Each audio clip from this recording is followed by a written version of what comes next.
What's good? Let's do a sound check. Let's run the sound check off real fast if you guys don't mind. My meters weren't moving. I don't know what's going on. I think I'm here. I could be talking to myself, but let's make sure that we're good on YouTube. Are we good over there on YouTube? How about on Facebook? How about on Twitter? How about on TikTok? Are we good? Well, TikTok is slow. Just started doing TikTok, so I don't know. David Herring, what's good, brother? I want to say hello to everybody.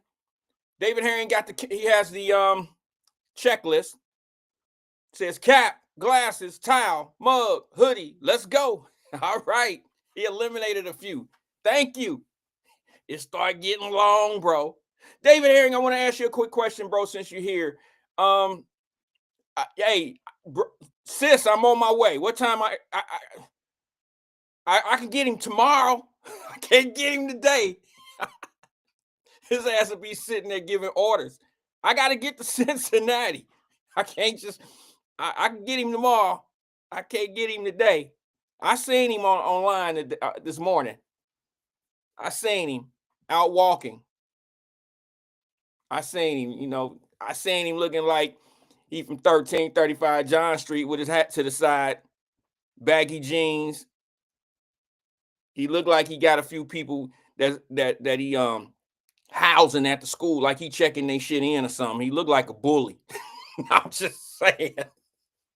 Give me your lunch money. He looked like a bully.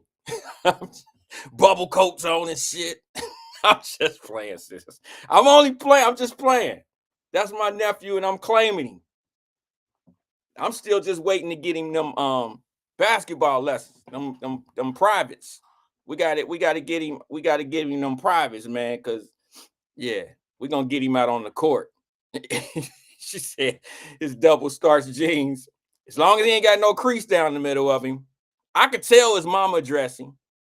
Yeah, I could tell his mama dressing. I gotta get one in on bro. Donnie is living vicariously through his son, y'all. He gonna hurt me. He gonna hurt me for this. He dressing his son how he wanted to dress when we was kids. We ain't had no money for all that hype shit. Nikes? Shit. Man, shit. Ain't no money for no Nikes. We had pro kids, all-stars and shit like that. When Nike came out, they had leather shoes. We wasn't rocking no leather shoes. We had canvas Converse. They were dope, but that's all we had. We go down to Ben's and all these other stores and go down there. And I remember my first pair that I got, my grandmother bought them for me. And it took me a minute. You couldn't just get some all-stars. You couldn't just get any because you had to fit. I think the first size was like a 3. And it took me 2 years to catch up with my friends because they were all a little bit bigger than me. I'm Lil Randy, So if you would have put me in them all-stars when I wanted them, I'd have been walking around with mud flaps, flap shoes. You know what I'm saying? My feet were too little. I was a little kid. I was a little guy, man, and I had to wait, and I had to keep wearing them on. I damn near felt like I had on them baby shoes the whole time, because you grow up, and as you're growing up, you're trying to fit in with your friends. You want to rock what they rock, straight leg Levi's with the canvas Converse and shit like that, with the bleach down the street. Y'all, I know the old heads ain't here yet, but that's what we did. I mean, being honest with you, that's what we did. Sharp shit. 8, 9 years old with starch jeans and all that. I mean, that's what we did. So I had to wait before I can get my canvas Converse because I wore Benz and them. They didn't have the shoe. I mean, so I ended up getting them. They were probably a whole size too big, but shit, I couldn't wait another summer. Come on, Granny, I got to have these. I'll do whatever I got to do to fit my foot in them shoes. I put on 5 pair of socks just to fit them. It didn't matter. So I can run around with my partners, and we can. And, it's some hating ass people where we from. So, the canvas Converse thing was a popular thing for us. But don't be the only one. You had to be in rotation. All right. There was a way to do shit when you from where we from. You couldn't get white canvas Converse off schedule. Because if you get yours and everybody else then broke theirs in and they all got the cut fence and they all nasty and dirty and shit, and then you pop out with some new ones, that's when hating began for me. Like I pop out, had my white ones on, my friends already had they shit on, and now all of a sudden, I got footprints all on mine. I got footprints. They try to mark your shoes up on purpose. They want your shit to look as wrecked as theirs. Y'all remember that type of shit? Y'all remember people stamping on your shoes and shit? Can't fight everybody. Can't fight the whole court. So there's a rotation. You want to figure out when everybody was getting everybody getting their shoes so everybody could be rocking the shit at the same time so it won't be no hating.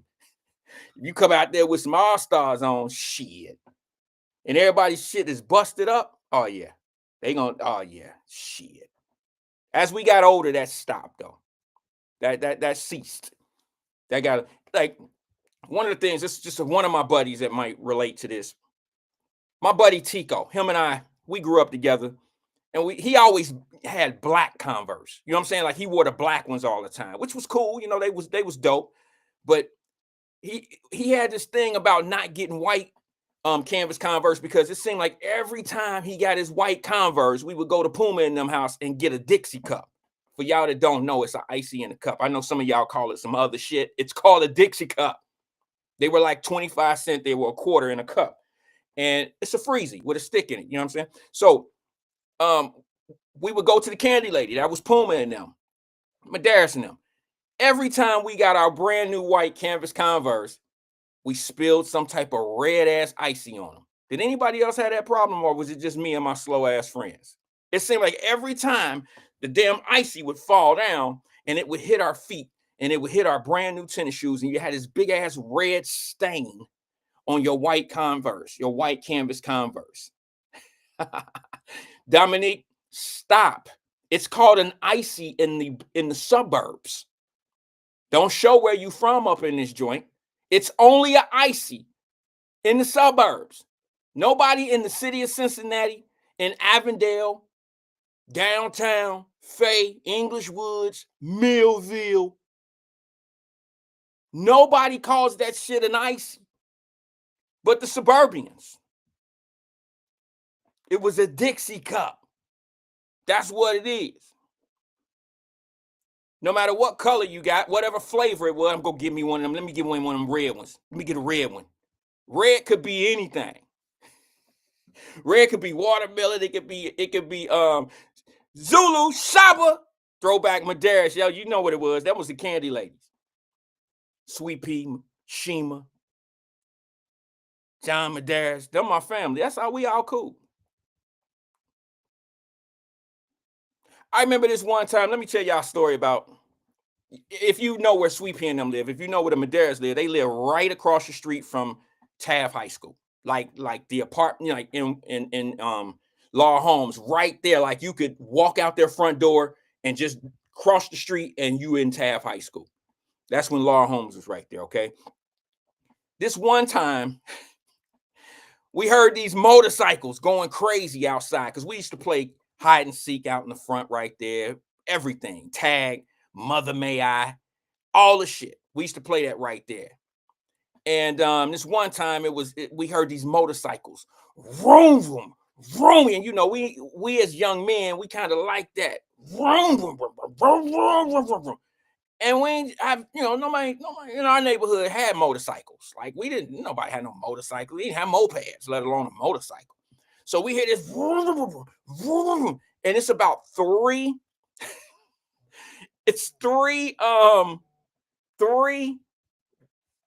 gang, not gang, but motorcycle gang guys. 3 white guys. All of them had a woman on the back of their, they was tatted up, had the leather jackets, looked like some shit out of, the Thunderbirds or something.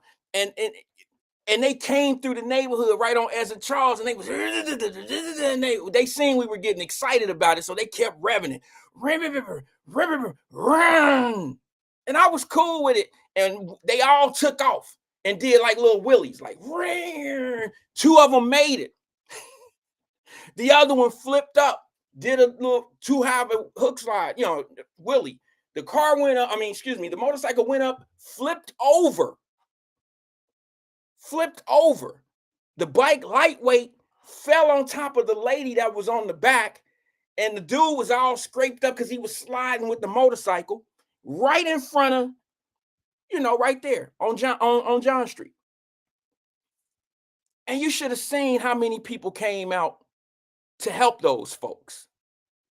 You know what I mean? Like Puma and them, it seemed like the whole downtown was outside giving aid to these people. They were running in the house, getting rags and rubbing them and, trying to make sure they was cool. It's a story. I don't think I've ever told that story, and I don't know who all remember that. But if Shima and them was on here, if Sweet Pea and them was here, they would remember this type of shit. And I'm like, here they go running through our neighborhood, making all that noise. It was cool. It wasn't no problems. But they was lightweight showing off and doing wheelies and shit. And one of them just crashed out. And we actually helped. Like they helped them and shit. I don't know why I told that story. I just thought of it when I just had a vision of it. I don't know why. I had a little vision about that. It's weird. It's kind of weird that I thought of that. But yeah, everybody came out. Moms went in the house and got rags to wipe them down and secure them and make sure they was cool. It was a great day. It was a great day. I don't know. I don't even know why I thought of that. I guess because somebody reminded me, like Zulu just, Shaba just said, throwback Madaras's. And every time I think of the candy lady in the store, and I get that story in my mind and I think about it sometime. And here's the crazy shit. I guess the other two motorcycle people thought we was going to crash out on the other guys because they never came back. They kept riding down the street and left their partner. I guess that's what I remember more so about that, because I guess they thought we was about to beat the shit out of these people that was on the ground down there, when in fact what we did is we showed neighborhood love. We gave them all the love, and I just never seen so many mothers come outside and help those folks. And it showed me right then and there, like, how kind we can be, even when certain people look a certain way.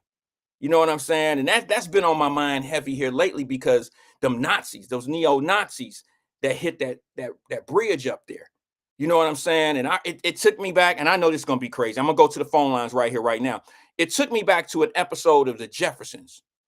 Was it? Yeah, it was the Jeffersons. When George and his son or somebody was in a bar. Y'all remember that episode where this guy was choking?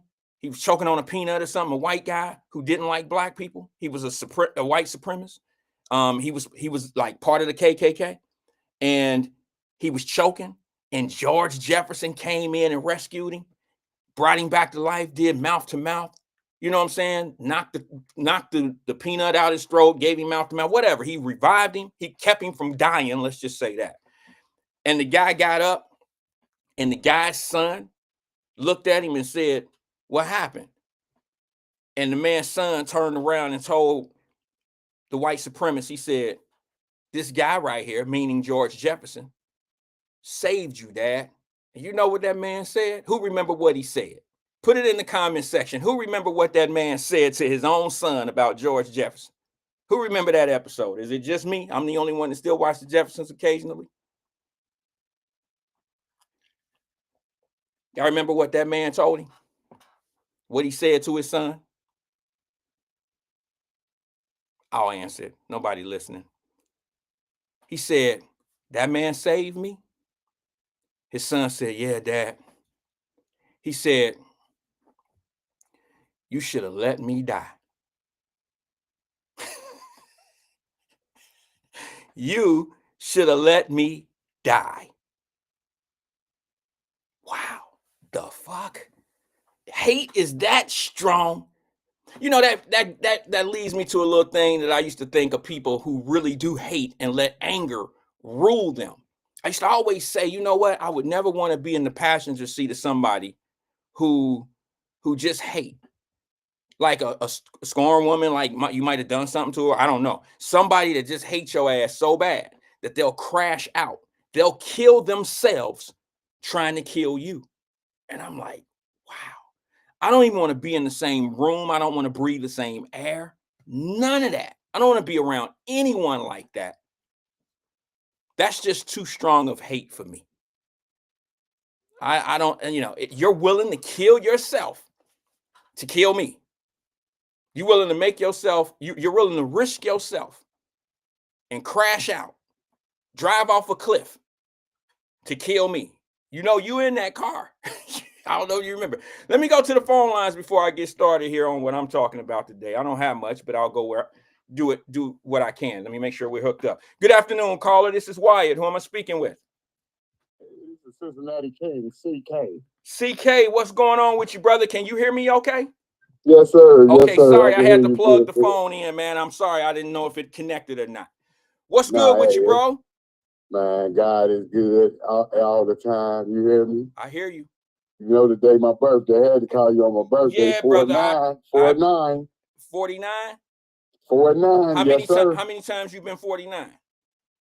It's the first time, man. 7-6, man. You know I don't lie like that. I'm not one of those. Oh, I'm a truth teller. oh, okay. Happy birthday to you, Seven brother. six, man. Huh? Hmm? What'd you say? 7-6, man. It's gonna be 50 and 26. That'll be a 50 ball. That ain't nothing to be ashamed of or cry about. You should be proud of that, brother. It's cheers of joy. Okay, I was gonna say, Joy. man, it's hard to hit 50 these days, bro. Especially man, out here in these days, shit, it's hard to hit 50 these days. All the fentanyl and bullets out here. All the Exactly. fentanyl and bullets. Hey, bro, and more. Hey, bro, you know you live a lifestyle out there, bro. You out there, man. You got the women, and I know they driving you crazy. Women can drive you crazy and make you old, bro. Stay strapped. Stay strapped. Keep that 4-4 Magnum on you at all For times. the women, You what are you talking feel me? about? The gold Magnum for the women, the 4-4 for the men. 4-4 Okay, Magnum, okay, but it's okay, Magnum on okay, both sides. okay. I hear you. You feel me? I hear you, bro. Happy Them birthday to you, 4-4 go CK. through you. All right, baby. You have a good one. Love you. All right. Yeah, okay, Yes, okay. ma'am. But I was just saying the about 4-5 for the my fellas. I lady got you. friend. I got you. What's on your mind, man? Happy birthday to you. What's on your mind though? Man, I was just so happy, man. Hey, I'm about to go in. I'll do second shift, so I got my birthday bash on before. You feel me? I got I do the party early. You Okay. feel me? My birthday started about 10:30 this morning. You hear me? 8:30. Jeez. 10:30, 10:30, 10:30. sir. Okay. I was gonna say you Yeah, start drinking and all that old stuff. 7:30. yeah. Go So ahead, man. What? Okay. we, Did you we, anybody doing anything special for you? You got anything lined up? What's up? no, that's when I'm about to go to work, sir. It's over. Now it's the work. Oh, the birthday is over. It's over. Yeah, I party. Okay, I got them little twisted little drinks you get out the gas station. Got about 2 or 3 of them. Drunk on that, you know what I mean, through the night. Smoked on some of that wacky tobacco, you know what I mean? Okay. You know what I mean? One of them, and I think then so. had the birthday bash this morning. The Oh, birthday okay. cake, all that. You know what I mean? This morning. Okay. Okay, that's good. Yeah, So it sounds yeah, like you're do it like enjoying that. Cause yourself. you have to align your lifestyle up with your shift that you work. Okay. Okay. Makes sense to me. You know what I mean? Because a lot of people with kids can't work my shift because they need to be there for What the do you children. what do you work third shift? Second shift, sir. Second shift. Okay. I'm a second shift operator, sir. Okay. Okay. Yes. If I may, if Mhm. can I ask what exactly are the hours of second shift? I'm sorry, I'm not familiar with. Is it like Second 5 shift to is like 3 to 3 to 11, 11? Okay. 1 to 9, 2 to 10:30, 4 to 12:30. These are second shifts, sir. Okay. Okay. I was only asking because bro, like that's like the time of day that everybody's doing what they doing. You know what I'm saying? Like I have a family member that works at the post office, and I don't know how she's been able to do it all these years. It's been 2 decades, a little over 2 decades, 20 plus years, and Uh-huh. working third shift. And I'm like, wow, how do you work? And I guess people adjust to it, but when you have big families like they do, it's kind of hard to work third shift, I thought, because No, no, no. It's actually the secret to the matrix. Third shift is actually the best shift. okay, I And can we do are that. in the matrix. You gotta live because now you can even be there for your children. You can raise your children off a third shift, right? Right, right? Yeah, yeah. Yeah, You yeah. can't raise them off that second shift. Well, Now, that's second hard to shift, you do. got a problem. Well, see, second shift is kind of, yeah, you're right. You have a point there. They gonna be selling dope at 14 if you work in second shift. They gonna be selling dope. They gonna be selling dope at 14 if you work second shift because you're not there. You're not there to makeshift parenthood. You see what I'm saying? You're not there to make. You can talk that good stuff, but you're not there, Wyatt. No, you're You know right, what I'm bro. saying? You're absolutely right. Second shift is almost impossible to raise children off of. I can, Yeah. based on the numbers you just told me of the time frame. You're absolutely right. Right. We raising heathen. Like, but if you got you a good wife, you know what I'm saying, you married good. So you got you a good wife, you can leave her to raise them and you get off at midnight or whatever and everything be good. But you gotta have a strong foundational wife, mother Yeah, but of your children. yeah, that almost sounds like a woman raising the children on their own. Because if I'm only gonna see my children on the weekend, no. Well, we talking about 6 figures on the second shift though. We talking about you bringing in a big bank on second shift though. I ain't talking about no little slouchy slouch. okay. So second shift pay more than first shift. Is it pay more than Yes, third shift? yes. You get a transitional pay. You get second and then third pay more than the second. You know what I mean? Okay. So does it pay Yeah. more than So third shift? Because third shift would be the challenge for me. That would yeah, be my do the challenge. third. Do the third. That's bad. See, you don't want to work first. See, I can't work first. They tried this bitch tried to get me to come in first shift. I said, you trying to get me fired my first day. Cause I don't do nothing no way. So if you work first shift, they gonna see that you ain't worth nothing. At least in second and third, you can hide. Yeah. Go to sleep. You know what I'm saying? Go to sleep in the bathroom. Yeah. Well, I did a little shift one time when I was in college, bro. I worked for UPS and I don't even remember what shift it was. I guess it was considered second shift, to be honest, now that I think about it, because I went in after school. I went in like at 5 o'clock or something like that. It was the 5 o'clock shift, and I had to stay till about 11 or 12 at night, something of that nature. And it was packing boxes inside. I was on the Gray Belt, which was Orlando, Florida, and I was putting boxes into the 18-wheeler. It was not the worst job I've ever had in my life, but it was a very Workout. it was a tough physical job. You hear me? Because those Sweating.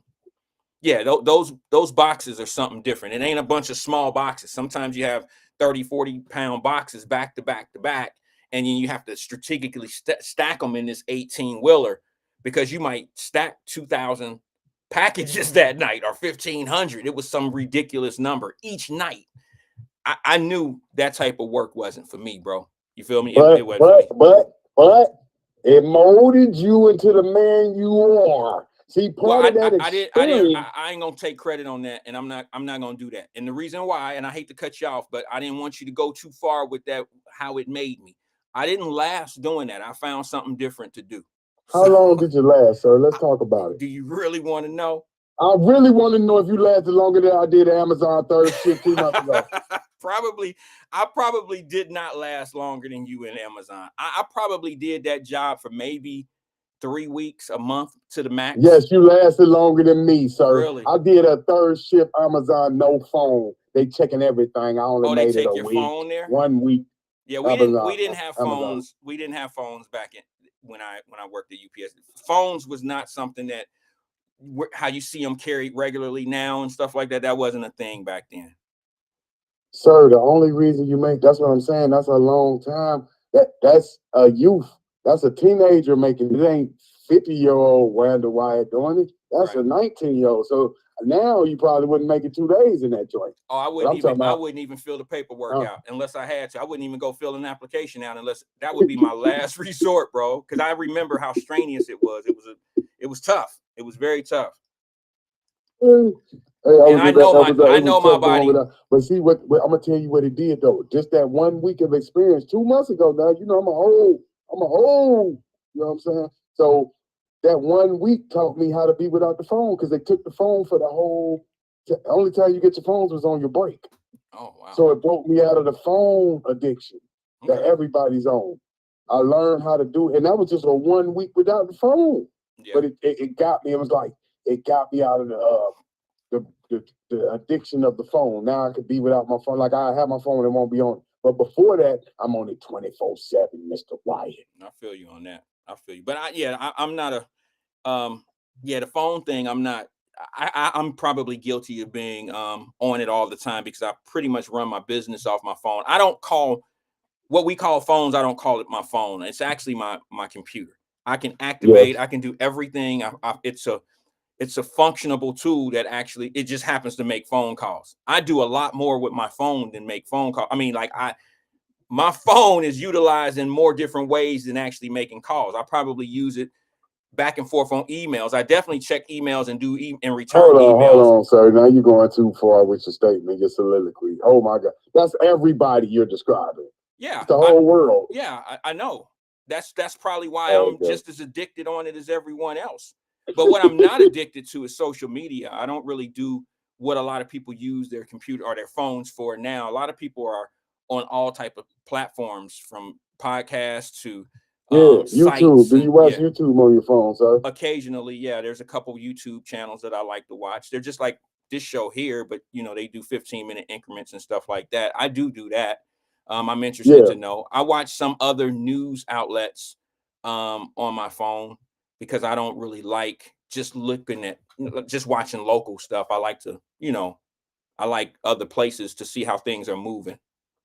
Yeah, you need to watch Pop the Balloon, 5150. Okay, yeah, And those aren't really up my alley. I don't really do those. I mean, I get it. I can see how they might be entertaining, but the pop you balloon, don't watch 5150 with Corey Holcomb? no, I've never seen that.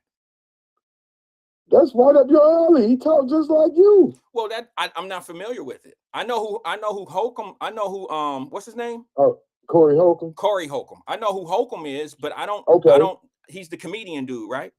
Yes, sir, out of Chicago. You right. Yeah. You know who he is. Yeah, But I'm surprised you didn't know his show. So he's more famous than his show. Well, yeah, I know him as a stand-up comedian, and I know he has a show, but it's not something that I subscribe to. I don't really watch it. Every once in a while, a clip may come in, and I'll watch the clip when he's talking about something that I'm interested in, and I'll watch that. But I've never tuned in to one of his shows. No shade. I didn't even know he had a full-time show. He does a show with Ice-T ex-wife Darlene Ortiz. Okay. The first one. Now, yeah, and yeah, go ahead. You watch a full show of the balloon pop? Oh my! Now that's one you watch with the ladies. Oh my God, it turns on because you get to see, watch it. Watch it with your lovely, and then y'all laugh and have fun. It's good. It's good comedy and it's hilarious. I think you and your wife would like watching. I doubt it.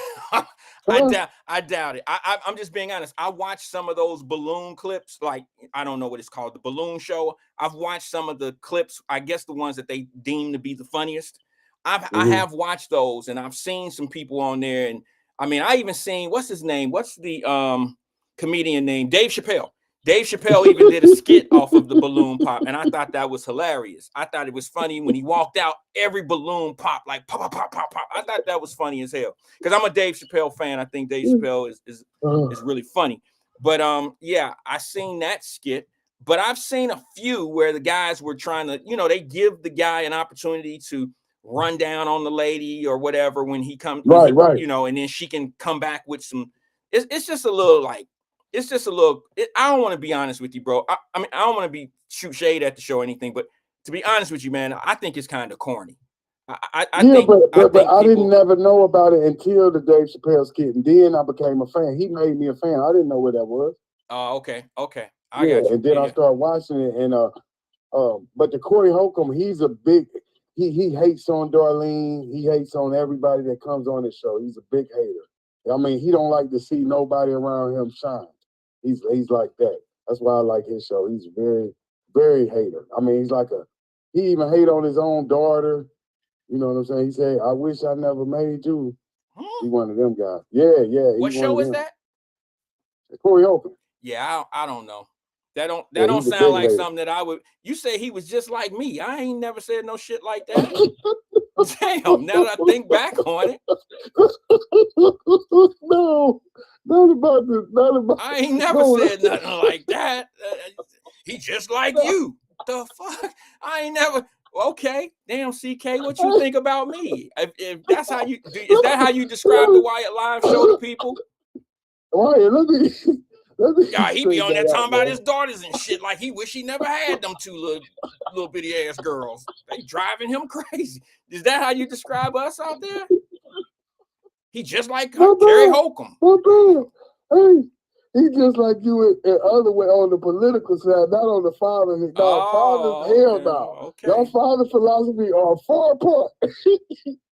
Wyatt father philosophy against Corey Holcomb, because he the type, he don't care. Like if he have a baby, he don't care about abandoning the baby or nothing. He like, if me and your mama don't work out, your mama should have never had sex with me. He one of Okay. them. So Okay. Now here's Wyatt the don't thing. have that type Here's of the thing. philosophy. Okay, let me give you a disclaimer about him. Okay.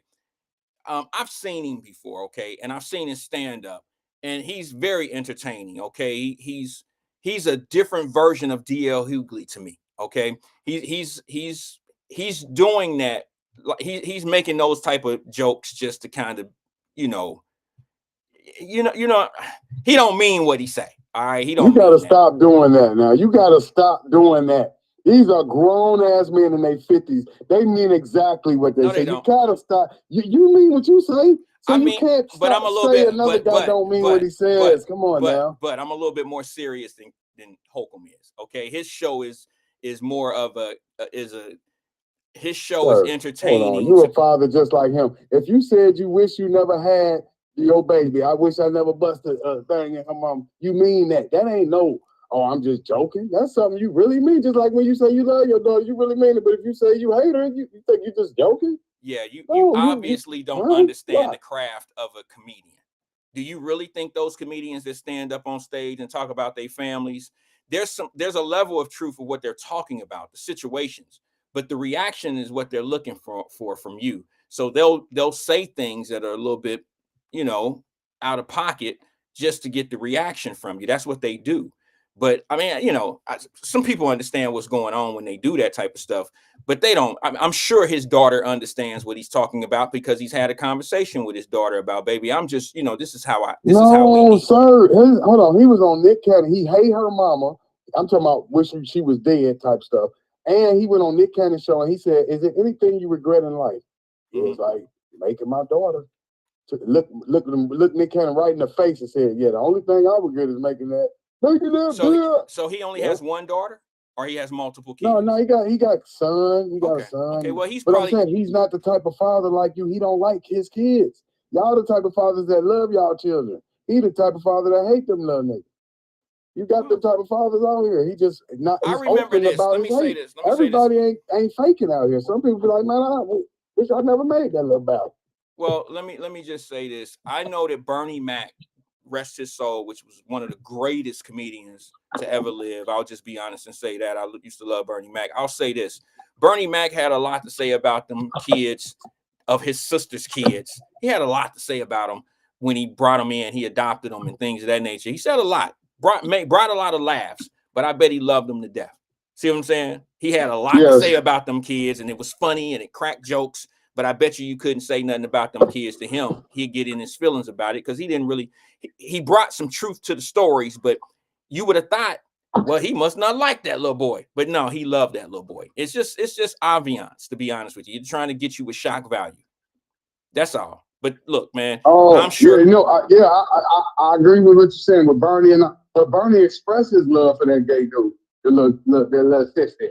He said it. I was just joking. Corey is telling you why he don't like him. Okay. He don't like his sister because he saying she a common woman. If she sees some male, she gonna take your idea. He got that type of family. They trying to get him. It ain't that kumbaya stuff you're used to, Mr. Wyatt. This is Chicago murder type of family, man. They hate each other for real. No, listen, man. Let me say something to you about Holcomb. I've heard him say some very vicious things about people out here. All right, and he meant it. He meant it. Okay, and it was for people that may have been going through some things. One thing I don't like to do. One thing that he's funny, but what I don't think is funny is when people kick people when they down.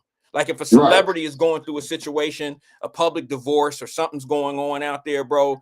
Some people, there's a lot of messy people out here that you as a comedian or somebody that's speaking out here or on people can capitalize on these stories by saying things and kicking these people when they down. And Corey do that a lot.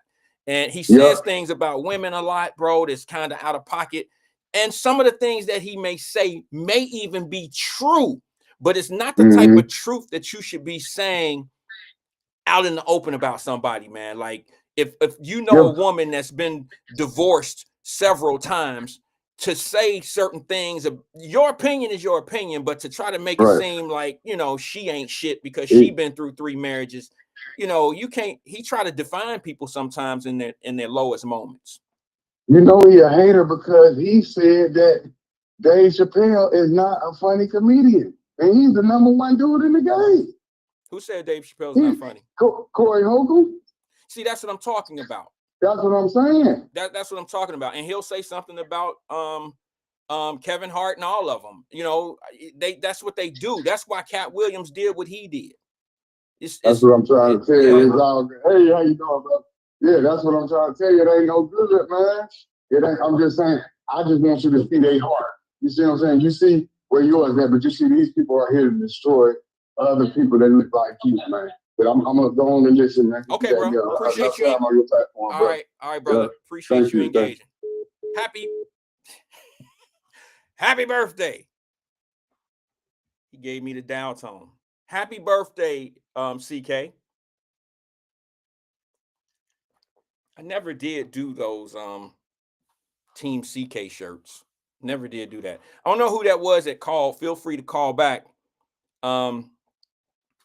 You know, I can only answer one line at a time. This is not the radio stations, how they have a dashboard or whatever set up, and you can put people on hold while other people, you know, I don't have line 7. You are the winner. I don't quite have that.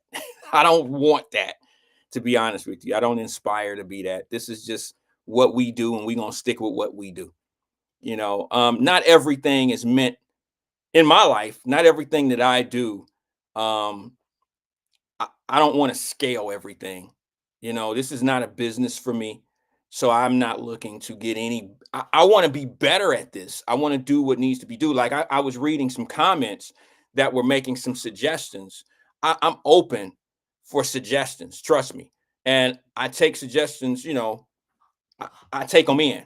But what y'all don't understand, and I'm sure there's a few people who actually do this and who have done this or attempted to do these type of shows, is it's a lot of work. Some of us, not me, some of us make it look easy. Like Emmanuel make it look easy. But Emmanuel's been doing this type of stuff for 20 years, and he's kind of like a genius at working these boards and doing all that stuff. So he can multitask and make it seem simple. And he has technical difficulties at times too. But his experience, you know, you just can't really, you know, that experience is something that you can't, you know, can't let that go without saying that that's what makes him good at what he does, because he's been doing it so long. With me, I've only been doing this. It sounds like a long time, but this is our 5th year come March. Come next month, we'll be in here 5 years. And it's still a grind, because number one, if I would have learned how to do this with a team, then I probably would have a better way of functioning and knowing how to hit things and do things and come in and, you know, maneuvering through the phone calls and making points when necessary, or, you know what I'm saying? There's a pattern that you have to do things to make it all make sense. And that's the only thing that I'm trying to work on Wyatt Live, is getting better at this part of it, you know. But as far as growing, that's not necessarily my, you know, remember Drop used to call in all the time and say, you know, go to the next level, the scale, go this and do this on YouTube and blah, blah, blah, blah, blah. And I was cool. I was listening, but it's not really what I want to do. If somebody told me, Wyatt, you can quit your job, stop doing whatever you're doing right now in life, and you can be this influencer on YouTube and or Facebook, whatever, social media influencer, I wouldn't be interested in that. Number one, I don't like going to the grocery stores and people saying shit. I don't like being out in public, and, you know, because everybody's not nice. If you disagree with someone, everyone's not nice. You know what I'm saying? Some people take that shit like way different. That's why I don't do a sports show. Y'all done heard me say that before. I might talk about the Bengals, and people talk that stuff like, the Bengals ain't shit. There's people that get mad when you say something like that. I'll let it roll off. Bengals are not, they're my team. They're like, but they're not my team. Like, I don't own them. You shitting on them and saying something bad about the Bengals is not affecting my pocket. So it don't hurt me to say that the Green Bay Packers is way better. The Pittsburgh Steelers is way better. That don't hurt me. All right. I'm just saying, I don't have it. I'm not vested. I'm not in it like that. But you got some dudes out here, bro, that I used to be on these, the shows, not the shows, but the sports pages. And after a loss, Lord, these dudes want to fight. Don't get into a conversation of who's better than the NBA of Michael Jordan and LeBron James. Some of these dudes never even seen Michael Jordan play. A lot of them who talk that LeBron shit, they ain't never seen Michael Jordan play outside of a clip. And the only clips that they privileged to are the ones showing him just having his way against John Stockton or against some old slow ass player with the shorts up too tight. They never seen the real impact that Michael Jordan had on the NBA. But they get mad if you say, well, MJ changed the game. He changed the game. He did a lot of different things to impact the sport. He made it. A lot of the guys you see today pattern their game off of somebody that patterned their game off of MJ. And they will get mad.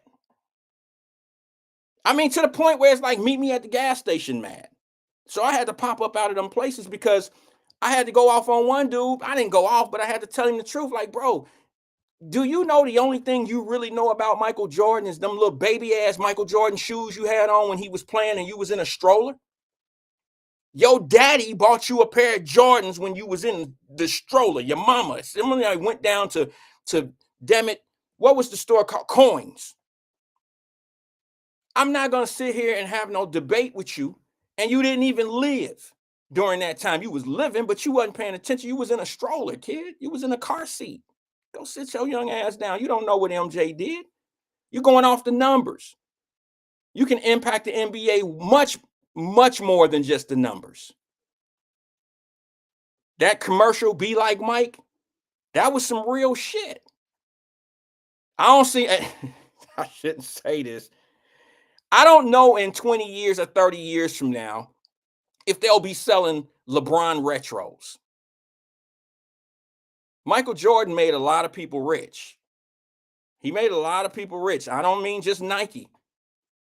A lot of people boomeranged off of the success of the NBA. I mean, all the way from legitimate reselling of clothing, all the way to bootleg tickets on the street. I mean, I'm just saying, ticket brokers, all that. Michael Jordan changed the game in the NBA. He changed a lot of facets of sports, marketing, all of that stuff. He was a big thing. Let me see here. Oh, there's Fame. What's good with you, brother? He said, hi, hey guys, I'm here for a short time. I'm in Arkansas right now. Reception is choppy. Okay. You're not calling anyway, so it's cool. Just, I hope you hear. I hope you can hear us without the choppiness. I'm only reading this one because he probably heard me talking about the LeBron James, Michael Jordan joint. He said, oh shit. All right, give me 1 second. I'm gonna read that comment. Fame said the game of one-on-one, game 12, LeBron wins 12-8. Everything Jordan, I guess he's saying everything Jordan can do, LeBron can do it, but LeBron is bigger, faster, and stronger. Yeah, probably so. But let's not forget who LeBron was emulating. Don't forget who they said LeBron James was coming out of high school and was going to be the next who? Michael Jordan. Don't forget that LeBron James and them was wearing throwback Michael Jordan jerseys in high school. Don't forget that he came out and he wore number 23. See, I don't have a problem. I don't have a problem with people saying things like LeBron is better and all this old stuff, because I understand it's just a different decade. It's just different, eras of the sport. You feel me? So I don't let that type of conversation bug me. I just know that LeBron does not have the same impact to that professional sport as Michael Jordan did. It's just he doesn't have the same impact. He's not changed. It didn't change. He didn't change it like Michael Jordan did. And to be honest with you, who really made it change was Larry Bird and Magic Johnson. They took it from Dr. J. So it's so many different facets that you can look at and just be like, well, okay, they both were good players in their era. So that's how you should really look at it. LeBron James, Michael Jordan could have probably been a much higher scorer as well, but he wasn't. There's things that Michael Jordan could have done in his day that he didn't do. And to be honest with you, LeBron James could probably score 50 every night if he wanted to. The game was different.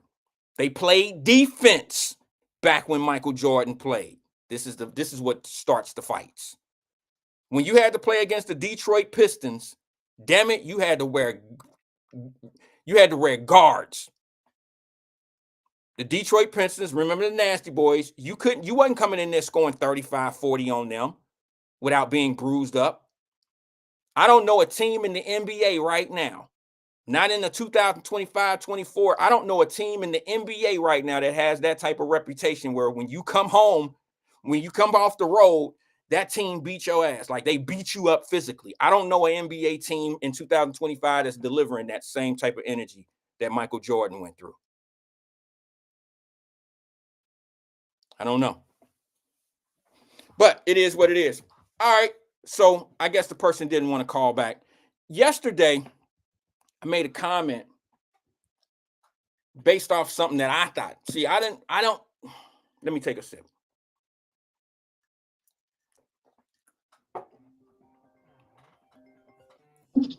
Let me go to the phone lines before I get my thing in. Hold on one second. Good afternoon, caller. This is Wyatt. Who am I speaking with? What's up, Wyatt? Hey, what's up, twin? What's going on with you, brother? I can't call it Flair. Hey, Wyatt. Yes, sir. Hey, man, I ain't know they call them Dixie Cup, man. We call them Snowball Cups or Icy Cups, man. Well, that's Chicago. I know. When I first came here, they were saying, I said, what is that? They tell a Dixie Cup. I said, I don't know what that is. Like, you don't know what I said, you mean a Snowball Cup? They like, yeah. I said, oh. They're like, go to the store and give me a Dixie Cup. Like, what's a Dick? I was confused because I didn't know what they call it. Like, people say soda pop and stuff. I'm like, soda pop? Yeah. Oh, man, you mean a pop, man? So wait a minute. What do y'all call them? What do you call soda, or what we call pop? What do you call that in Chicago? pop. Okay. Because look, my boy, my dude that I grew up with in Louisiana, in New Orleans, Ricky, he used to call pop as well.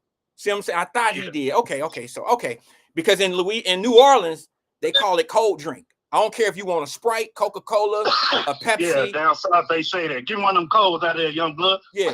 It's like, give me a cold drink. And you'd be like, well, what kind of cold drink? Just give me a cold drink. Like, can you be more specific? Yeah. But I guess that's the same thing as saying pop. I'm going to get me a pop. It don't describe exactly what flavor. So it's the same thing. I mean, they say in different cities and all that.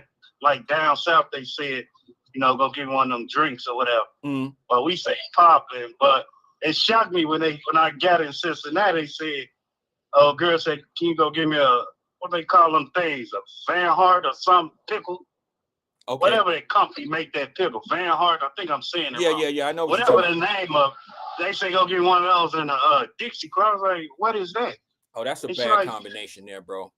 They wanted a Dixie cup and a pickle at the same time. Yeah, you know what that thing be, throwing up at that time. And, okay. She was having cravings. This was a young lady. This was a lady. Okay, I got you. Yeah, now that makes more sense. That makes more sense because pickles are a big thing. I get it. Yeah. So, I know, but that was good old days back in the day, though. Wyatt, I can't say it's Michael Jordan and LeBron, man. See, we live in two different eras, man. we had our days growing up watching Jordan. And this new era, I don't know what they doing on this because I don't even watch the NBA like I used to. I think ever since Kobe left, that was the end for me watching because they don't play for the heart, man. They skipping like 3-4 times to get to the rim, and I say that's a travel. And they don't play defense, and they shooting 3-pointers from half court. I'm like, man, it's hot garbage to me. So I'll probably watch it when they go to the playoffs or something like that. But I really watch college basketball, especially next month. March Madness coming. I'll definitely be, drawn to that. Other than that, I don't like watching this new NBA, whatever, 2K stuff. Well, it's spreading because I'll be honest with you. I got to tell the truth out here. I've never told this one. I got kicked out of one of my daughter's basketball games a few years ago when she was playing in high school. And I got kicked out because her and this other girl were going back and forth at scoring at each other. All right. And I kind of was one of them dads that probably went too far. I wasn't ready to fight and all that. Okay.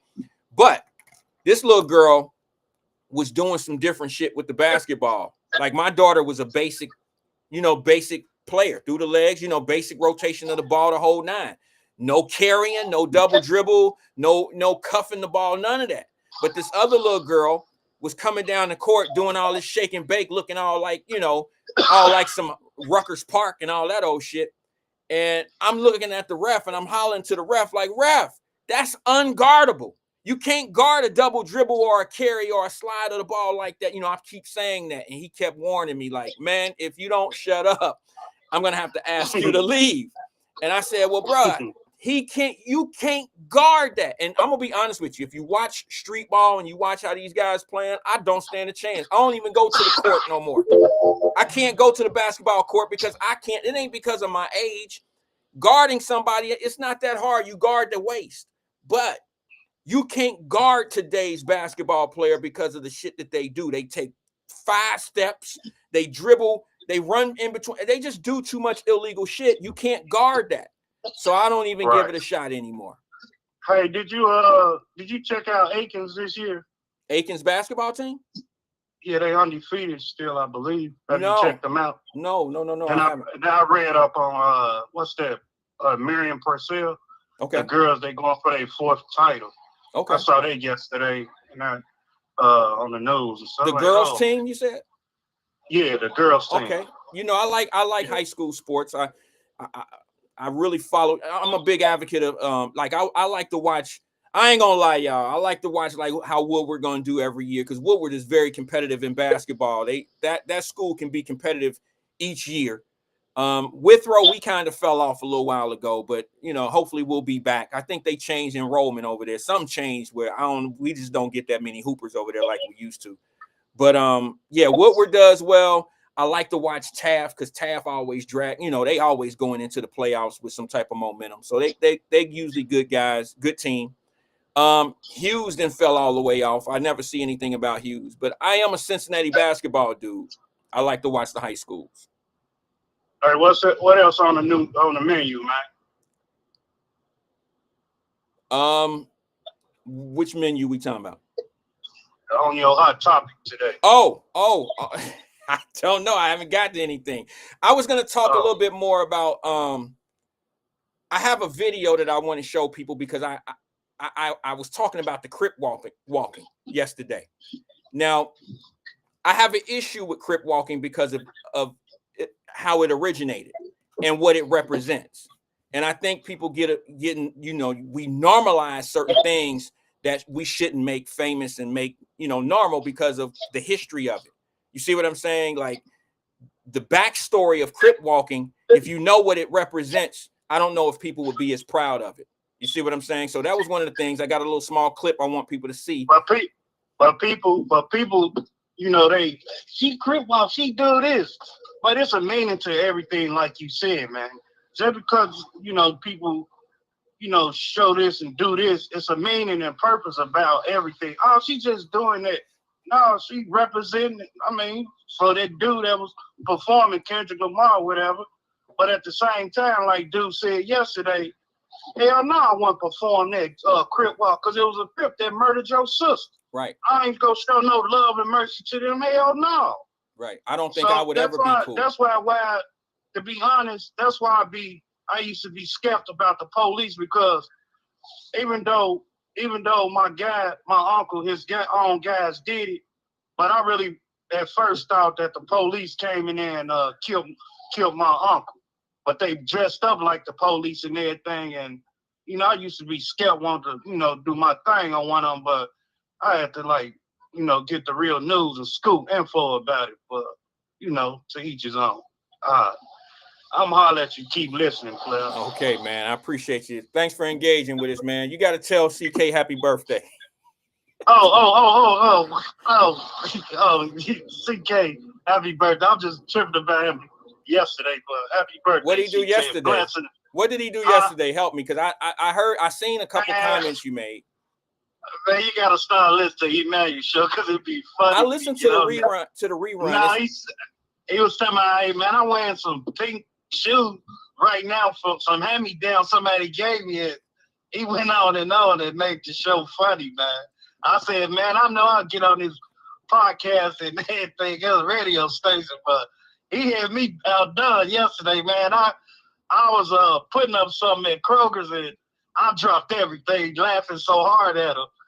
And they like, what's wrong with you, twin? I was like, nothing, man. I'm laughing about something.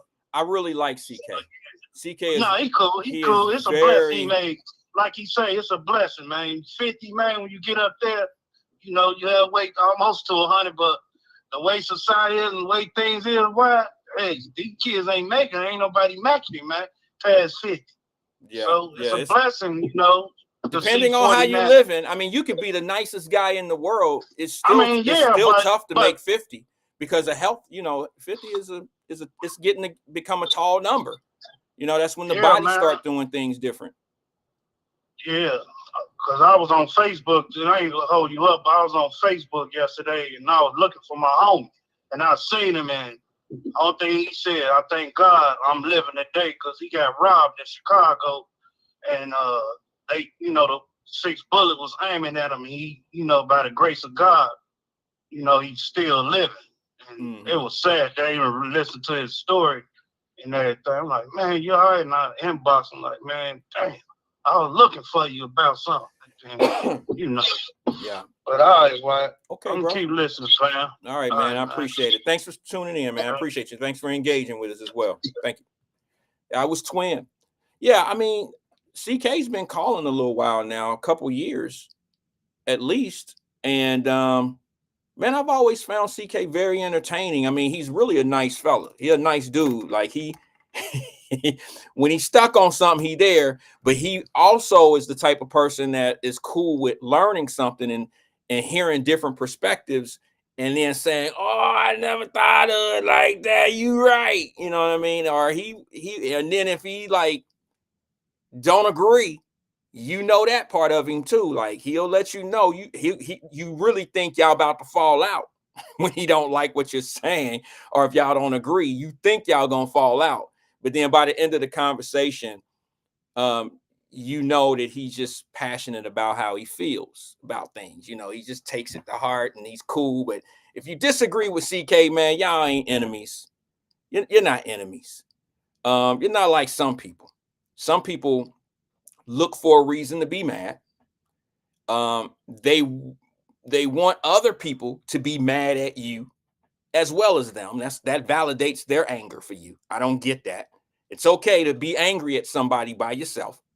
It's okay for you not to like somebody by yourself. I just don't understand people that need allies or need co-signers when they want to go in on somebody. It's actually kind of a sign of weakness to me, because it's like the kid, we all grew up with somebody that would start shit. And in order for them to finish it, they always had to go get a bunch of other people. You know what I'm saying? They had to, and they really wasn't looking to beat your ass in front of all those people. What they were looking for is those people to jump in and help them do what they probably can't do themselves. And, as you get older, you learn those people. Those people never stop. You do know that. No matter how old you are, you're always going to run into those same type of people. It's just different facets of them. You know what I mean? They do it at a young age, and it's easy to, you can actually see it. It's very transparent.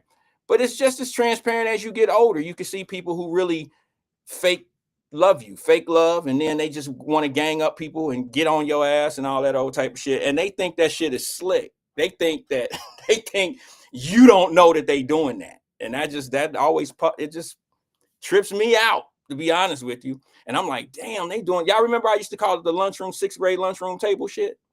Yeah, people still do that. I had, somebody told me and E, like I never knew some of the enemies I had. I don't know about E. I guess E knew that we had enemies. But when you got somebody saying some shit like my enemies are working together, y'all want to know why I don't really rock with E? Because E got unnecessary enemies. And what happens is when you touch somebody and they got enemies, now you become that person's enemy as well. I didn't know that. I guess I'm naive. E has given me enemies. Emmanuel Livingston has given me enemies that I never knew I had. Thanks, E, if you hear or when you watch this. Thank you. Appreciate it. Never gave you an enemy, but he know what I'm talking about. When he watched this, he'll know where I'm going with that. Like, when my enemies get together, like, really? I never knew that we were enemies, brother.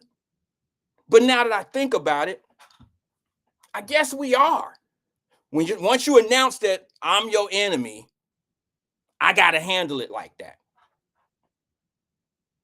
I gotta handle it like that. I can't let you tell me that I'm your enemy, and then I'm supposed to just be Mr. Goodbar about that shit. I might not say anything. I might not shoot shots. I might not go in on you. I might not tell the truth about you.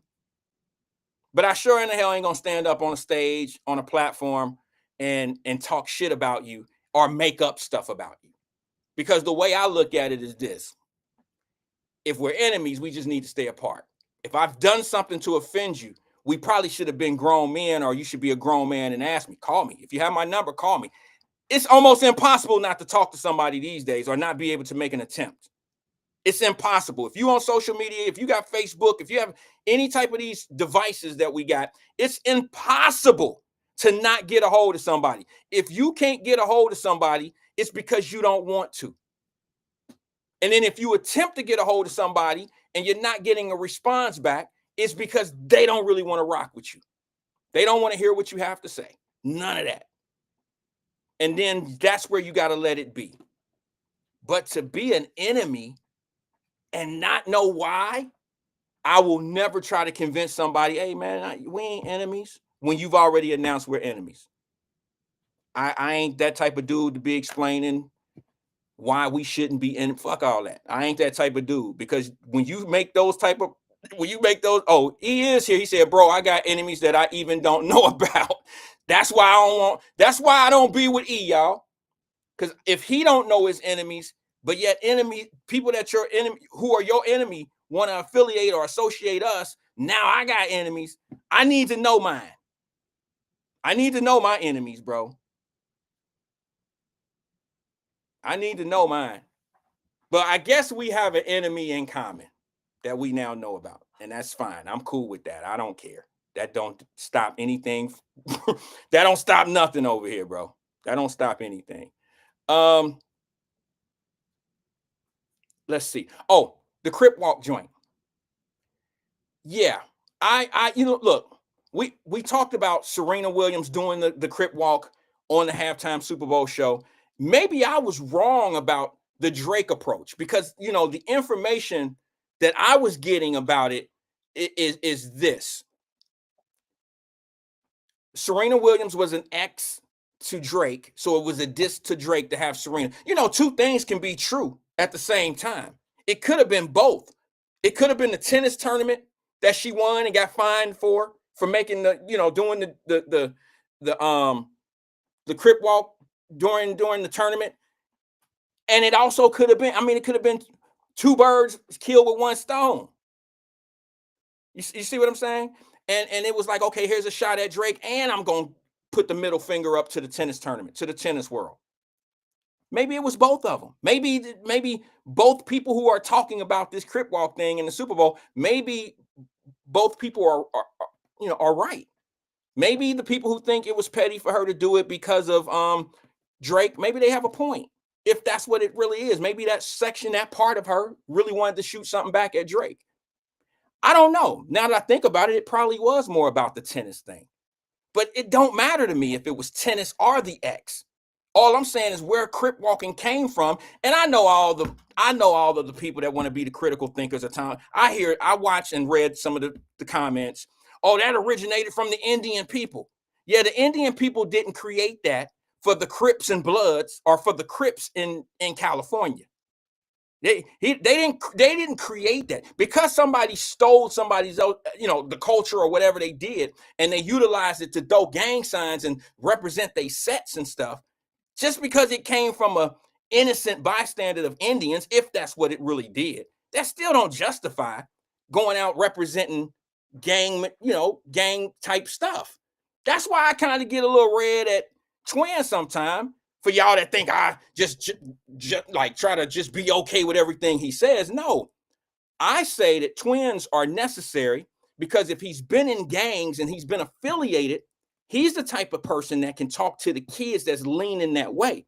Because if they already leaning, chances are they're going to need somebody that's been there to talk to them about it versus someone who ain't never been in that lifestyle who just talking shit. And I don't know if y'all know this or not, but these teenagers are some hard head ass kids. They really ain't even taking it all in from somebody that's been there before.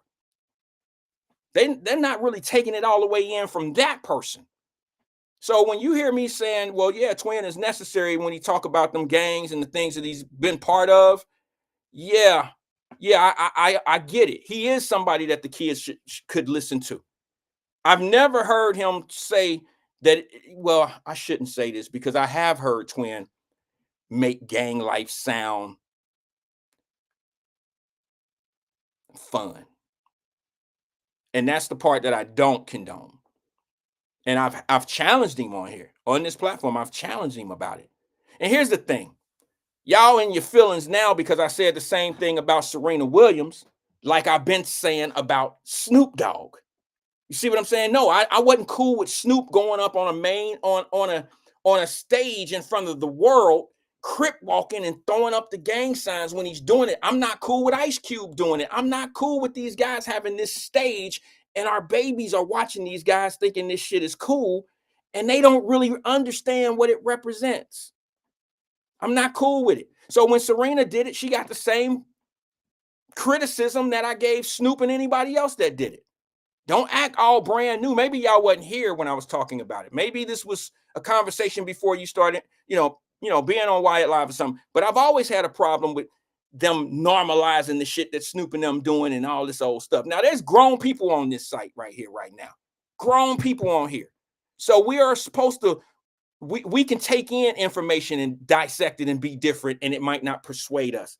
Like watching Snoop talk about weed and smoking weed and all that. That's fine. But what about the babies that don't have that experience in life yet, and they think that shit is cool and they inspired to be him? That's what I'm talking about. And you cannot sit out here and market that type of stuff. And I'm going to be cool with it. Now, I don't think that Serena is a bad person and all that. It had nothing to do with that. But I can tell you one thing. Don't get mad at them white folks because they didn't want her Crip walking on their damn tennis court. It's the same reason why you can't Crip walk on the NBA floor. You can't Crip walk on the damn NFL field. It's because of what it represents. Let me show you. Check it out. Are you interested in learning about one of the most recognizable signatures of the Crips gang? In this video, we will be discussing the Crip Walk dance, including its history, notable dancers, and how to perform some of its most popular moves.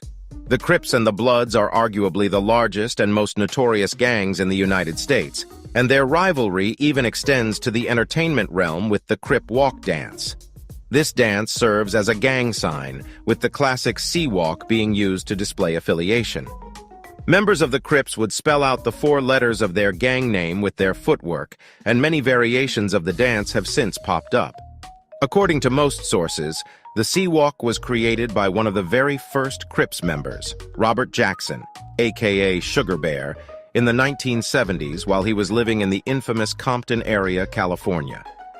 After Sugar Bear came up with the dance, it became so popular that it became a gang affiliation symbol, just like the Crips hand sign.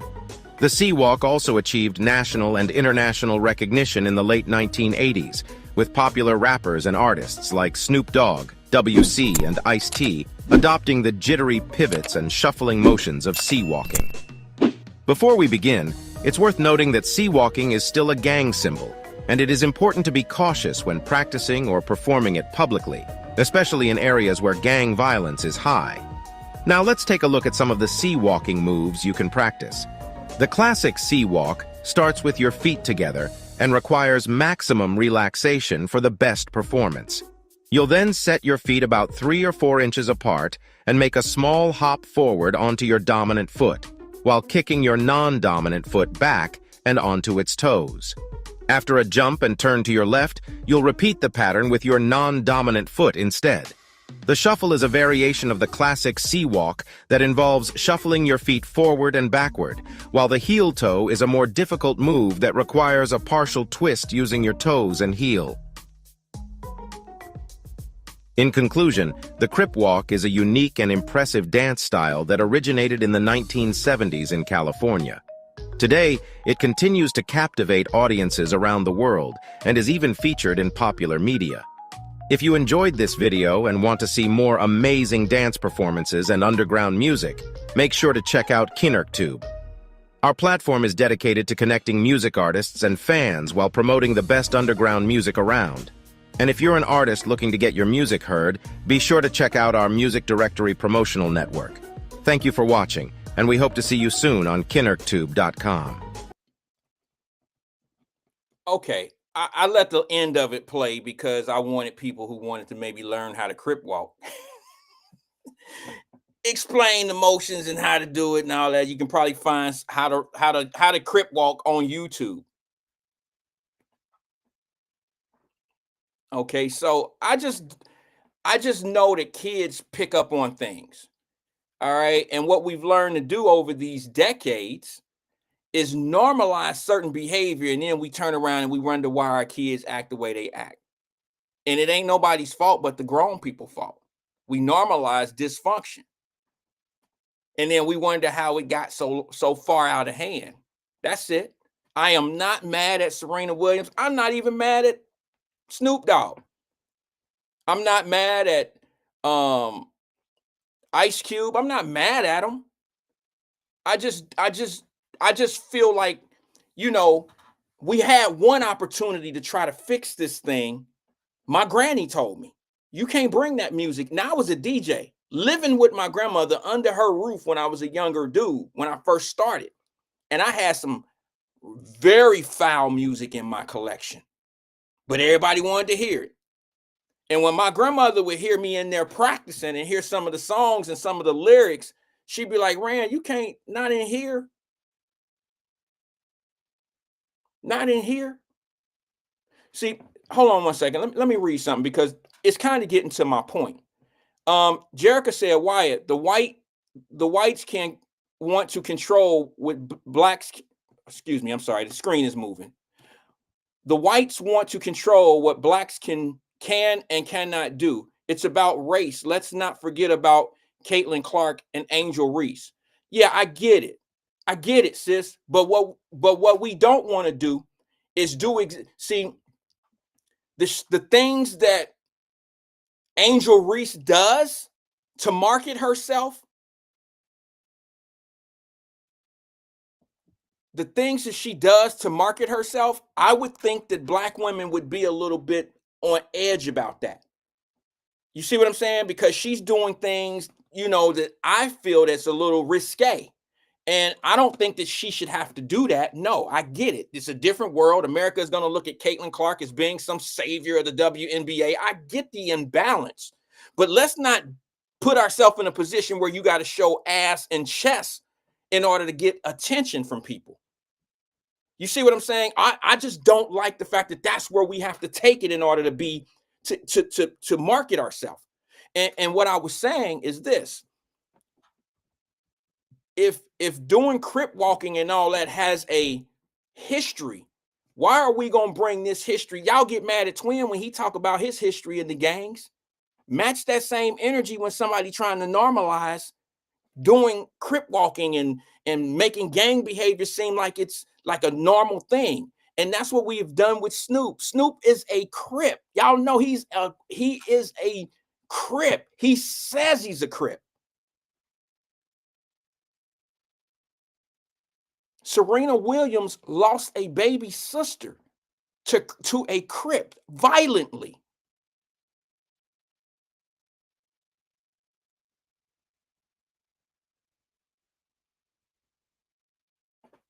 But when you say, I seen you said that black women aren't protected even by its own kind. If you think my criticism towards this issue is a jab at her specifically, it's not. My point that I was going to make before that is this: my grandmother told me, you can't play that music in here. I'm practicing. You can't play that music in here, Rand. That shit is degrading to people. And you know what? I wasn't on board with that. Oh, she tripping. We had an opportunity to fix this shit when our older people was telling us, you can't play 2 Live Crew. You can't, that shit is, they tried to remove it. They tried to remove it. And what did being so free get us? It got us a world of dysfunctional ass music that we listen to today. And we have created sexy reds and all this other shit that make our little girls go out here and say things and do things based on songs. These people, these kids are being raised by Universal and Sony Music and not being raised by parents. It's our fault. It's my generation's fault, who wanted the freedom of speech and allow us to say and make things normal. We got exactly what we asked for. The freedom to fuck up a culture of people for money that we don't even own. We don't name a black-owned company that still to this day functions, that made money off of the original hip-hop. Profile Records, Uptown Records, gone. Bad Boy, see, these, y'all think these record companies, they're not really record companies. They're just kind of like what dope players with dope boys would have is called a stash house.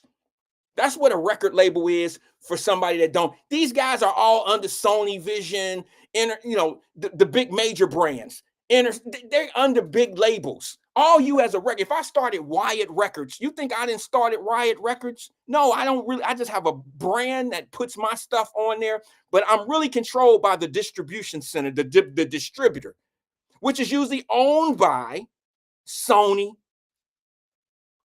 one of these big companies. I don't really own my record company. I just use it as a label. I use it as something that people can gravitate to, and I can continue to get more fiends, more dope addicts, like my artist, because that's what they do to you. And they always get the lion's portion of the money. As soon as your brand is done, or when they do you, like, you think that Diddy owned Bad Boy? He owned the brand of Bad Boy. But Clyde Davis and all those big companies, they owned Diddy, who owned Bad Boy. They don't own shit. If he wanted to sell Bad Boy for whatever number, $500 million, he would have to get the okay. That means you don't own it.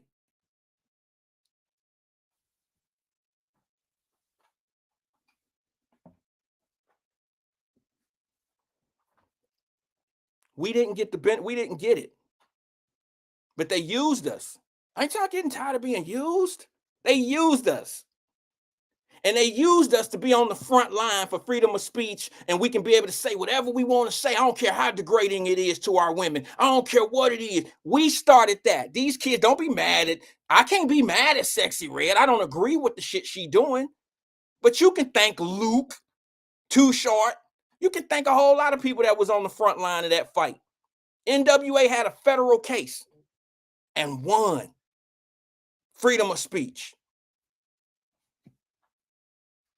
That just opened up the floodgates for the people that own the distributors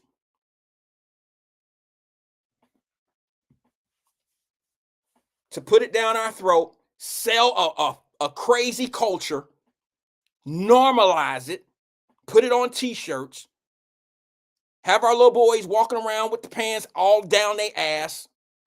That shit ain't never been cool to us. Not us that make that where nah. We from straight leg. Nah. I ain't never wore a pair of pants. Look, I'm not on purpose. I ain't never wore a pair of pants and they was hanging down my ass. I ain't never. Not on purpose. All that shit is gang related and jail shit. That's all it is. And it became a normal thing for us. It became cool. Y'all know the shit I'm talking about. You know how it's cool in some areas to be bad. It's cool to be the bad guy. You know what I'm saying? Girls like the tough, bad dudes. Normalizing it. Sorry, this is how I feel about it. See, people be like, oh, he be preaching. Nah, I ain't preaching. I ain't saying some shit don't nobody know. Just reiterating it. Nobody say this. It's kind of hard to argue this shit. It's all facts, I think. Aren't they? Or no, this shit is just made up. Am I making this up? Is this not true? Did they not fight rap music and the violence and the portraying of our women and all that old shit? That they didn't fight against that? It didn't go to the Supreme Court?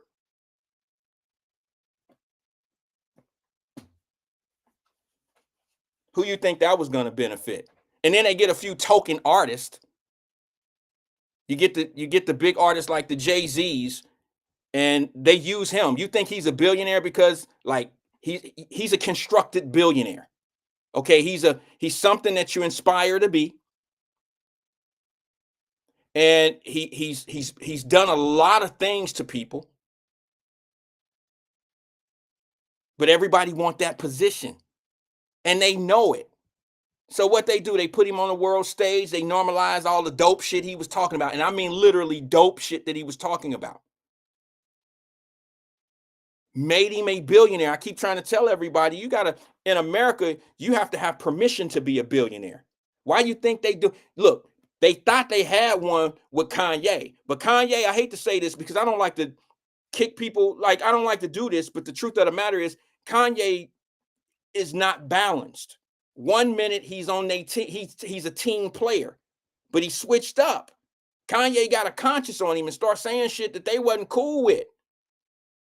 I sacrificed my mama for this. Don't know. You think he just said that because some shit told him? No, I think he felt that way. You think he went in on Jay-Z publicly for nothing? I'll say names. I'm not gonna be Jay. I ain't gonna do that. I've already sacrificed my mama for this. What did he mean by that? But when he said that, wasn't he at the billionaire status? And how do you strip him? When the he's crazy shit didn't work, what did they do? Start messing with his money. Now, this is what's crazy. Most black people, including myself, we're not billionaires. But we hear so much about $1 billion this, $1 billion that, billion, that the numbers don't even sound real anymore. They don't sound big anymore. But they big enough where when you fall off from being labeled a billionaire, now your value is down. Or Kanye ain't even no billionaire no more. You see what I'm saying? How they kill his value like that?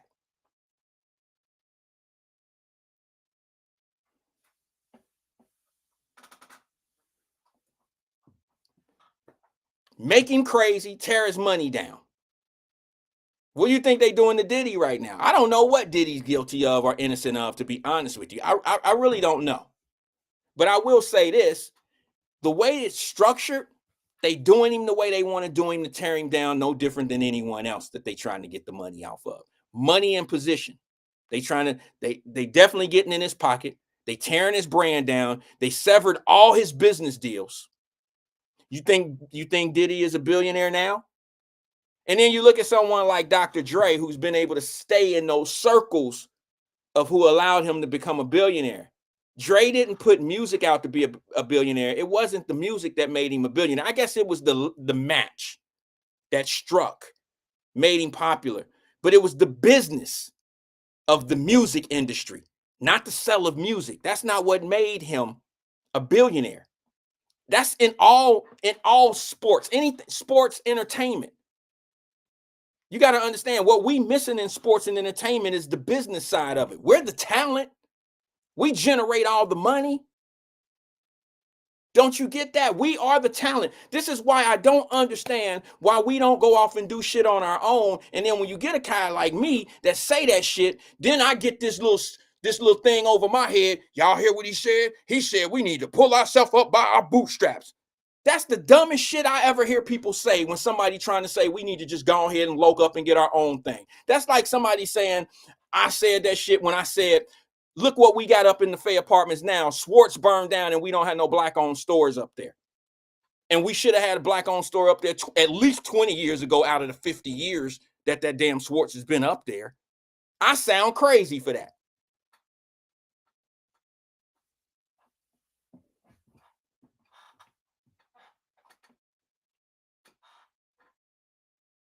That's what you get out of that, Jericho. Jericho said, so now Kanye, R. Kelly, Diddy, Bill Cosby are the victims. No. But I see a pattern there. I see a pattern. But if that's what you got out of it, Jericho, that's fine. I hope that's not how people read that. I just told you that I see a pattern in how they systematically break it down and how they get you. How they get you out of here, how they kill your what you're trying to do in the business end, how they stop you from monopolizing the business that you're in. That's what I'm talking about. I'm not talking about innocent or guilt. I'm talking about, look, there's some guys that are guilty. Epstein and all them dudes, they guilty of doing a whole lot of shit. But you know what they never lost? Their position in the business. They never lost equity in any of the businesses that they own. Everybody that Jericho just mentioned, they tore them down so bad they had no more equity. Bankrupted all of them. There's a difference.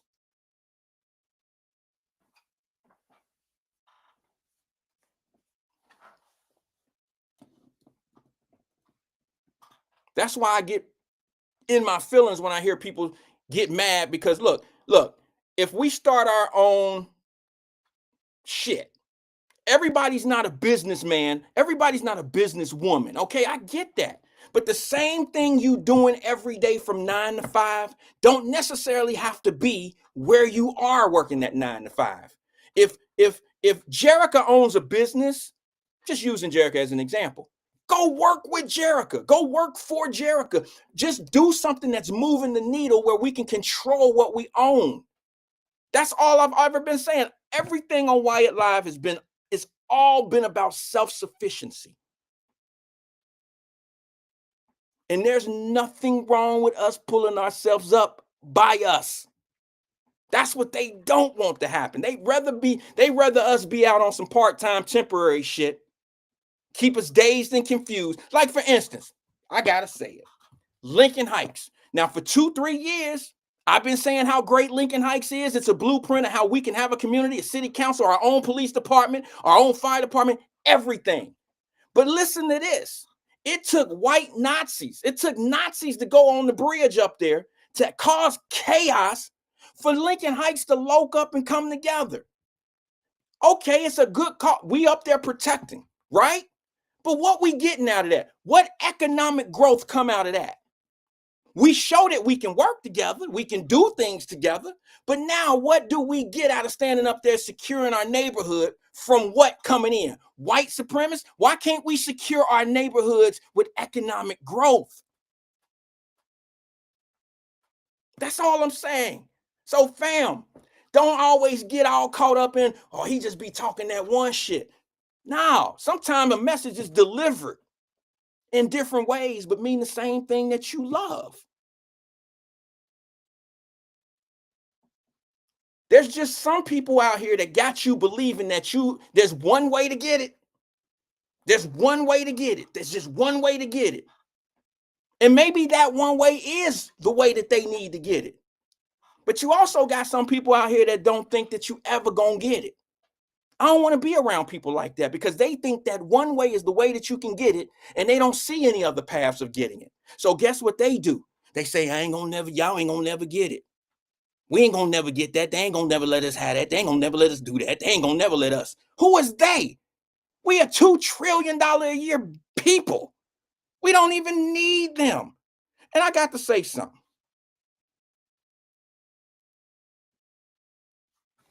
I got to show a video before I say what I say. What time is it? Okay, I got 10 minutes. I got enough. It's a short clip. It's one of my favorite of the Honorable. Let me take a sip. It's a clip of Louis Farrakhan sitting at a table with what we call our leaders. Now, this is no shade at the other people that are listening at the table. Okay? But this is something that I really get annoyed with when you say something and people don't understand. Sometimes it takes somebody else because it's the messenger. You know, sometimes it comes from the wrong person. Maybe that's the problem that I'm having here. I'm just not the right deliverer of the message. But when the message has been said so many times by several different people, maybe it's just a missed message that just don't want to be heard. You understand? Sometimes people don't want to hear the real message because it just might be too difficult. All right? But I'm going to have to take something from Jay-Z when his uncle told him one day in the studio, man, you can't sell 1 million records. And he looked at his uncle and said, nah, Unc, you can't sell 1 million records. I'm going to sell 1 million records 1 million times. And he did it. Now, because his uncle didn't have the skills.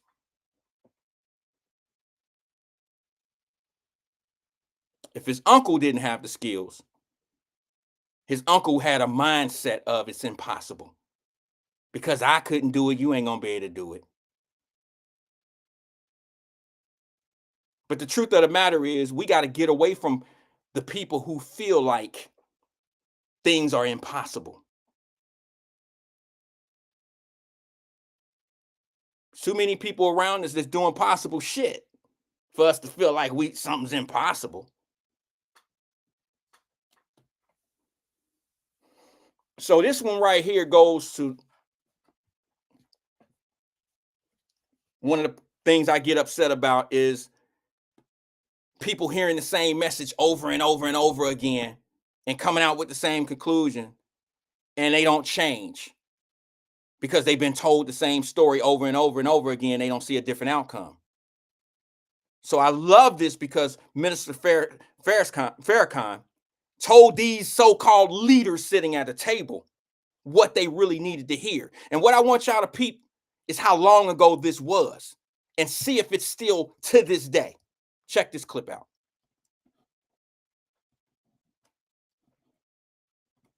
Long time ago.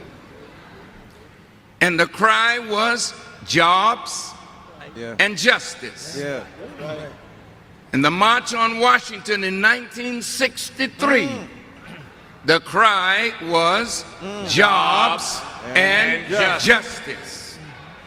In the 20-year anniversary of the March on Washington, the cry was jobs and justice. We are now in 2019. 10. And the cry. And what is the cry? Jobs and justice. Well, wait a minute. How long are you going to sit around begging white people to do for us what we have the power to do for ourselves?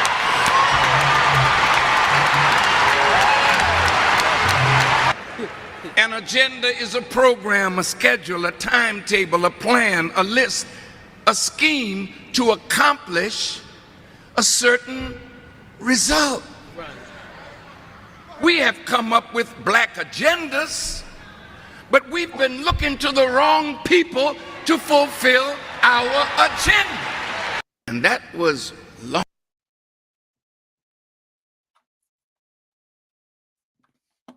That was done 2 decades ago. Damn near 2 decades ago. And if you set them same leaders at that same table, Minister Farrakhan could add 2 more decades to that same conversation and say, damn it, it is 2025. And he could say the same thing he's saying right now. What he said back then, he could say it right now.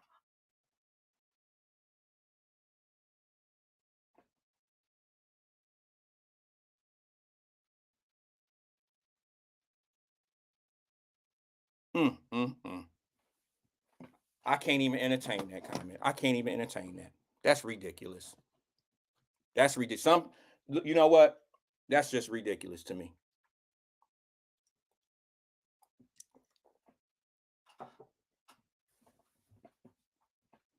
Who's stopping us from doing it? So we're not spending $2 trillion still.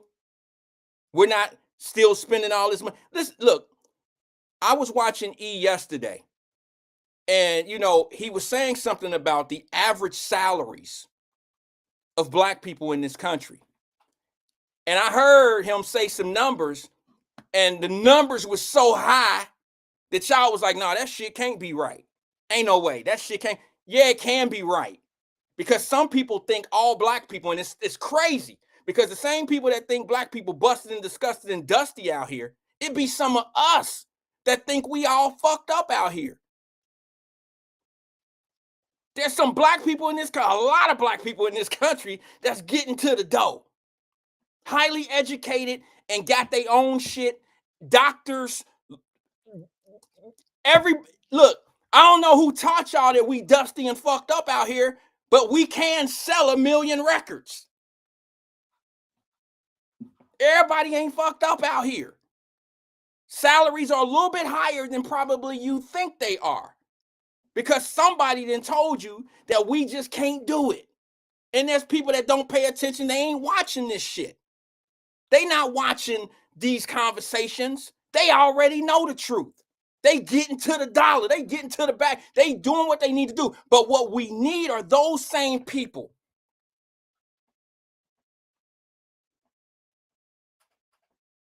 to step out in the forefront. To step out in the forefront.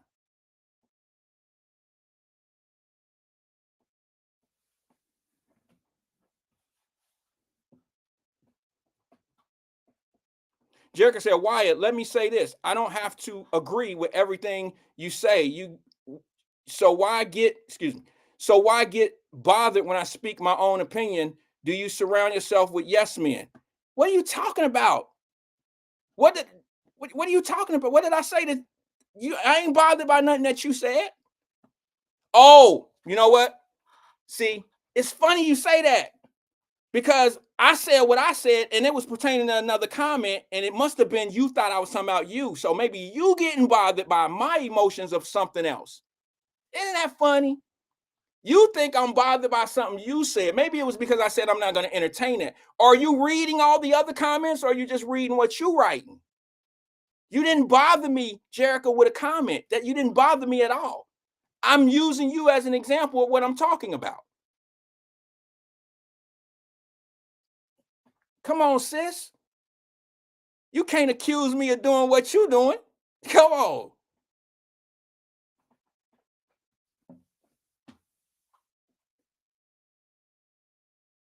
Okay.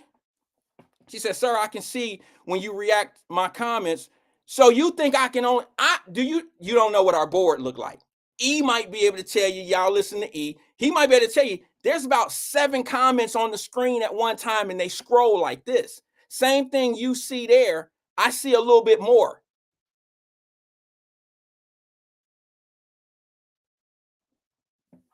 So I can read 3 or 4, maybe 5 different comments at the same time. That's why I get a little stunned at times, like, slow, because I might be reading the comment, talking at the same time or whatever. Denise Davis says, shake my head, welcome to my world. Yeah, I feel you. I feel you.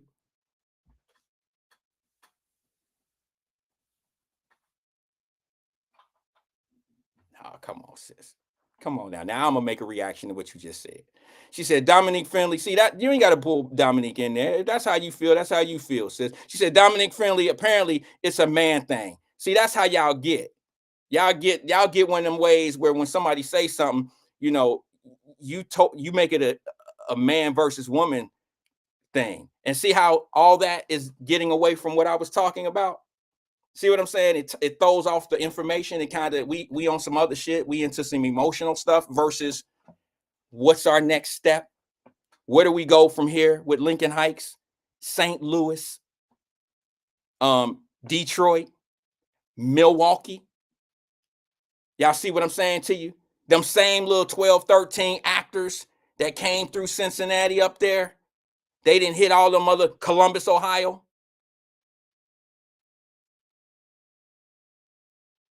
You understand what I'm saying? That same little shit going on. So what them cities gonna do?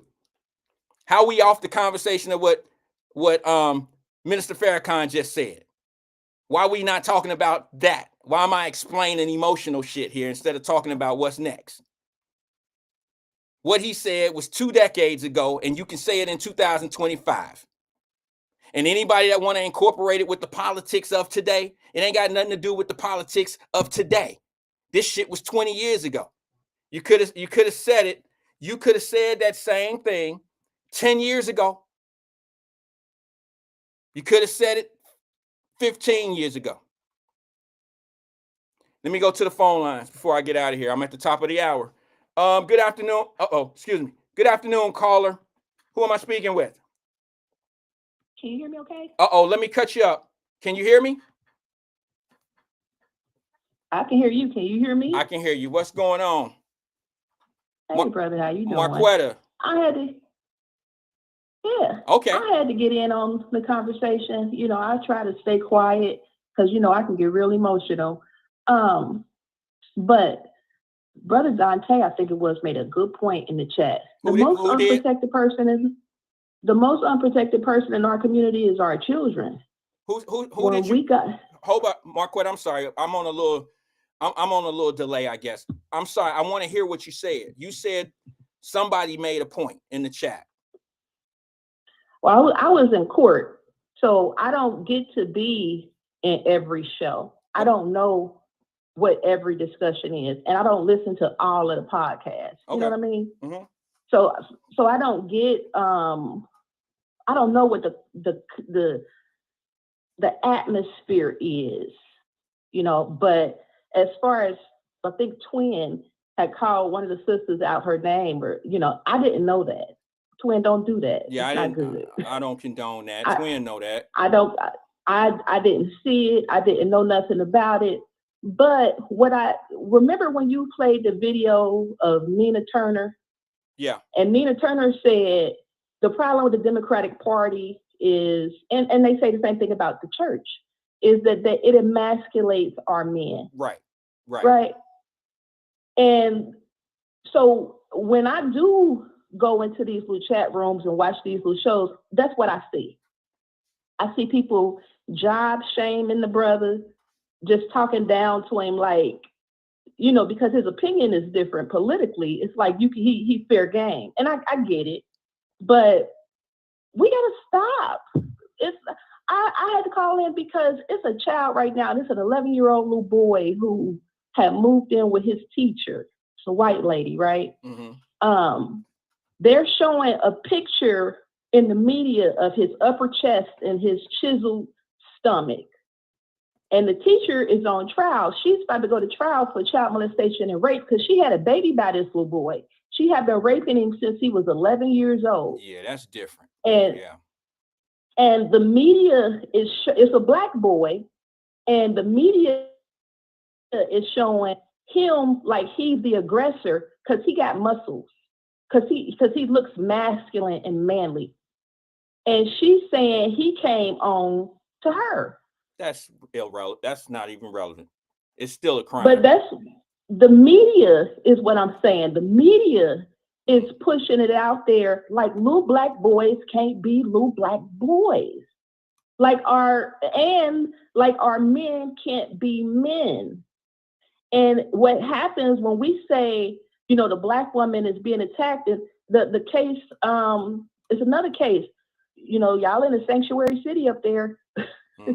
In a sanctuary city, if you're a migrant, you can get housing, you can get assistance, you can get food.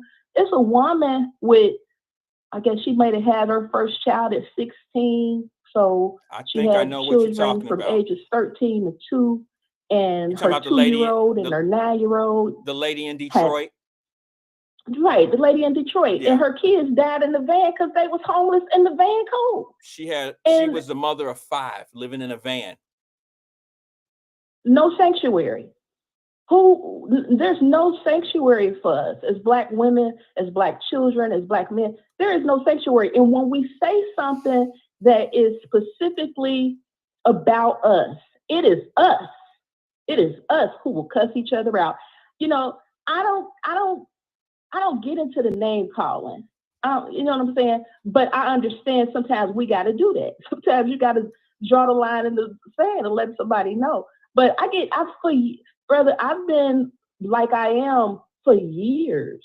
I've been talking to our community for years about reparations, doing something for self, developing our community, creating a community garden, creating an economy that we can depend on. I'm so glad I got out of Kroger's. Did you see Kroger's fired? I talked to my boss. His boss got let go. And he was coming up on retirement.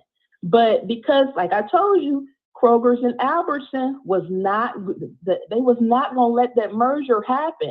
And Kroger's had put all that money on the table with Albertsons, and knowing that they would be undercutting the grocery worker. They would be undercutting them at least $500 to $600 a week out of pay. That's what the unions were saying.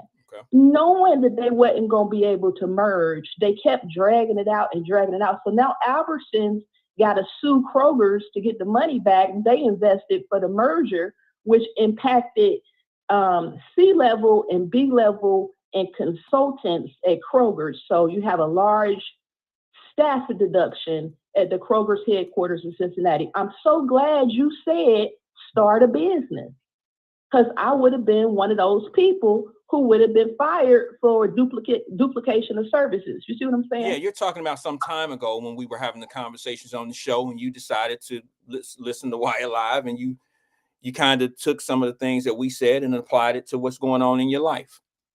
And I'm so glad I had already been dabbling in little stuff, but it wasn't stuff that I could depend on. Right. Doing what I do now, like I said, it's a different life. It's a change of the game. But I just say all of that because people be like, she's so loud-winded, she talk about too much, she all over the place. We have to talk about our reality as Black people, nationally and internationally. We can't keep being pigeonholed into silly conversations just around election time. You understand what I'm saying? I do. And again, we are at that point. I was reading on Twitter. I don't know if y'all got Twitter, but read the comments under the brothers in Lincoln Heights with them guns and what the white man is saying. When you talk about the Nazis, I told Tonica, be careful down there in Florida. The Nazis been running around. The Nazis was running around in 2022 and 2023.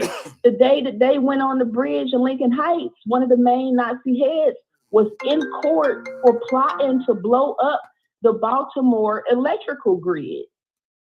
it didn't just happen because of Trump. It happens because we Black in America, and we won't deal with the issue of reparations. I don't care who the president is. I don't care if he's Democratic or Republican. The issue of reparations ain't going nowhere. And anytime, and now, and I know you ain't got much time. I'm listening. But now that we have Elon Musk, who got all of this money, and he wants some more because he want to go to Mars. Looking at where all the taxpayer dollars is, I feel so vindicated that knowing no news and Hillary Clinton and the Clinton Foundation is being exposed for what they did to Haiti. It's 1 million people who are permanently displaced. It started with Bill Clinton flooding Haiti with Arkansas's excess rice. Then it went to them getting rid of the presidents, the democratically elected president, not once but twice, so that Disney and Walmart could come through there and drive sweatshops. Then when she was running for president, people in Haiti was begging her to help them get a rate increase. $2. They only was making $2.65. They just wanted another $2. She said no. She said no, because she was on the Walmart board. And you got Negroes who will fight me to protect Hillary Clinton. Our community has not been a doofus. I can say this. I'm sorry to cut you off. I know you're getting into your flow. I can say this. You know, I sure would like to leave my daughters $45 million. A trust fund of $45 million. I would surely love to be able to do that for my family. How did they become so rich? And that's what needs to be asked. How are you paying? And I've said this for over 30 years. How are you paying your locally elected politicians $100,000 to $200,000 a year, and they worth $200 million, $45 million, $65 million, Republican and Democrat? Both of them. And both of them. And for Black Americans to turn on each other for these political parties is sickening. That's why. Well, the way I look at it, if I may say something about that part right there, what I see is when I see a lot of misappropriated funding and illegal spending a lot of things that are going on, I have to look at I use Chicago as an example. When the city government tells them we don't have money for your recreation centers and we don't have money for your schools that are in your community. It's like instead of having Washburn open in downtown Cincinnati or whatever other community school, kids had to bus and go somewhere else and get them, take them somewhere else to get their education versus a community school. When Chicago says we don't have money for that, but now all of a sudden has $51 million a month to give to people who are not even residents of Chicago, let alone residents of the United States of America, I would think that people would be at a stand-up about something like that.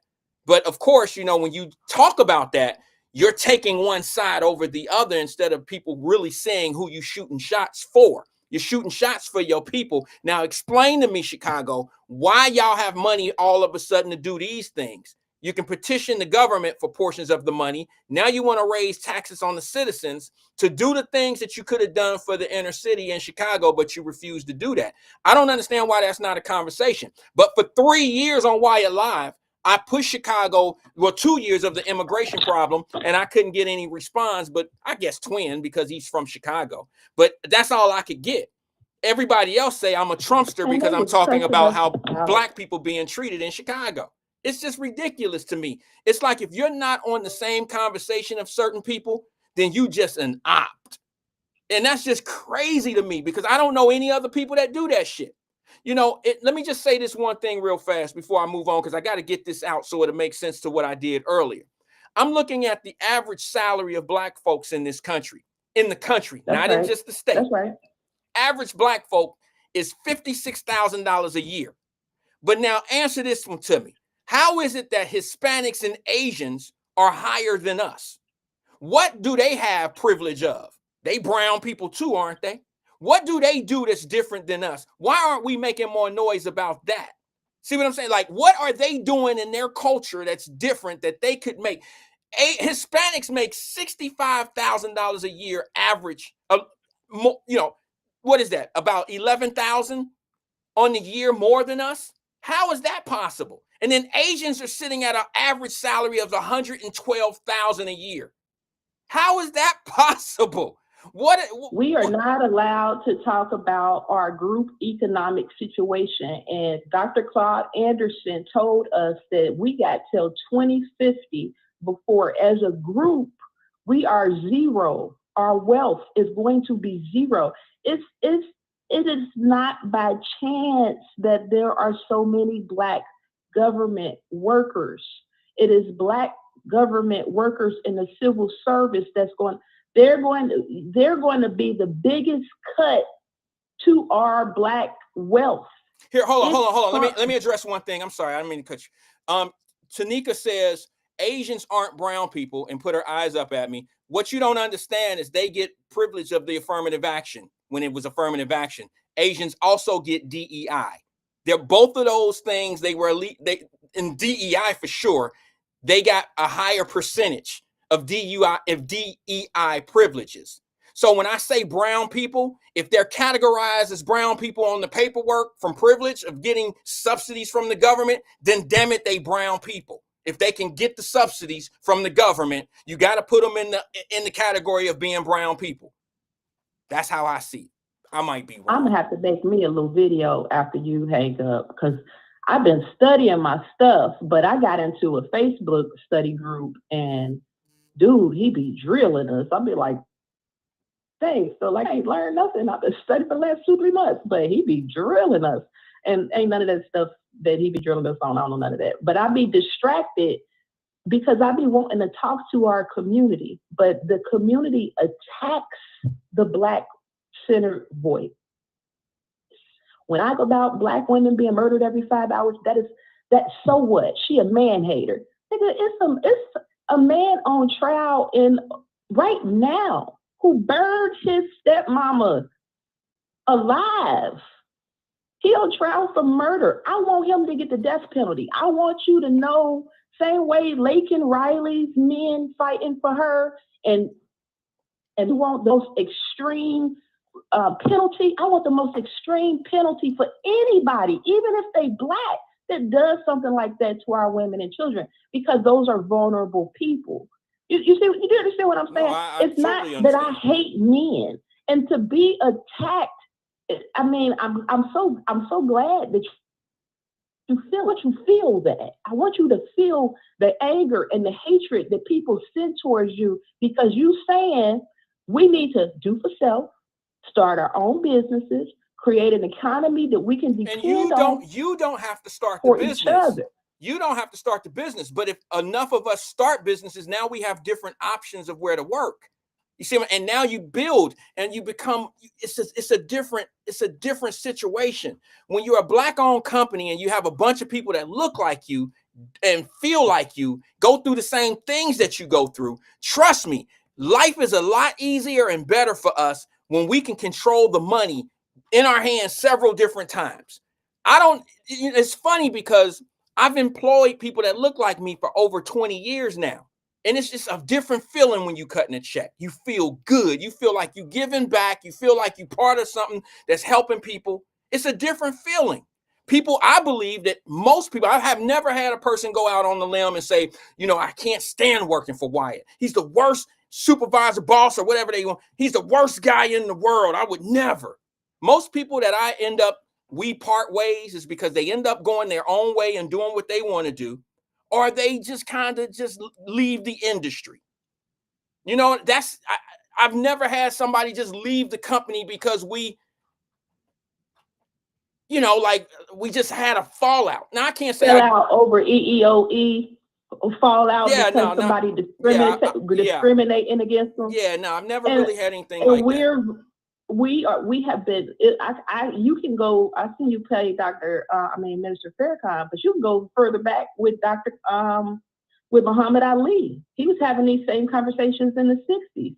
Whenever an immigrant group comes here, they dump on Black people, and they get rich off of Black people. Indian people open up their stores in a Black neighborhood. Chinese people open up their stores in a Black neighborhood.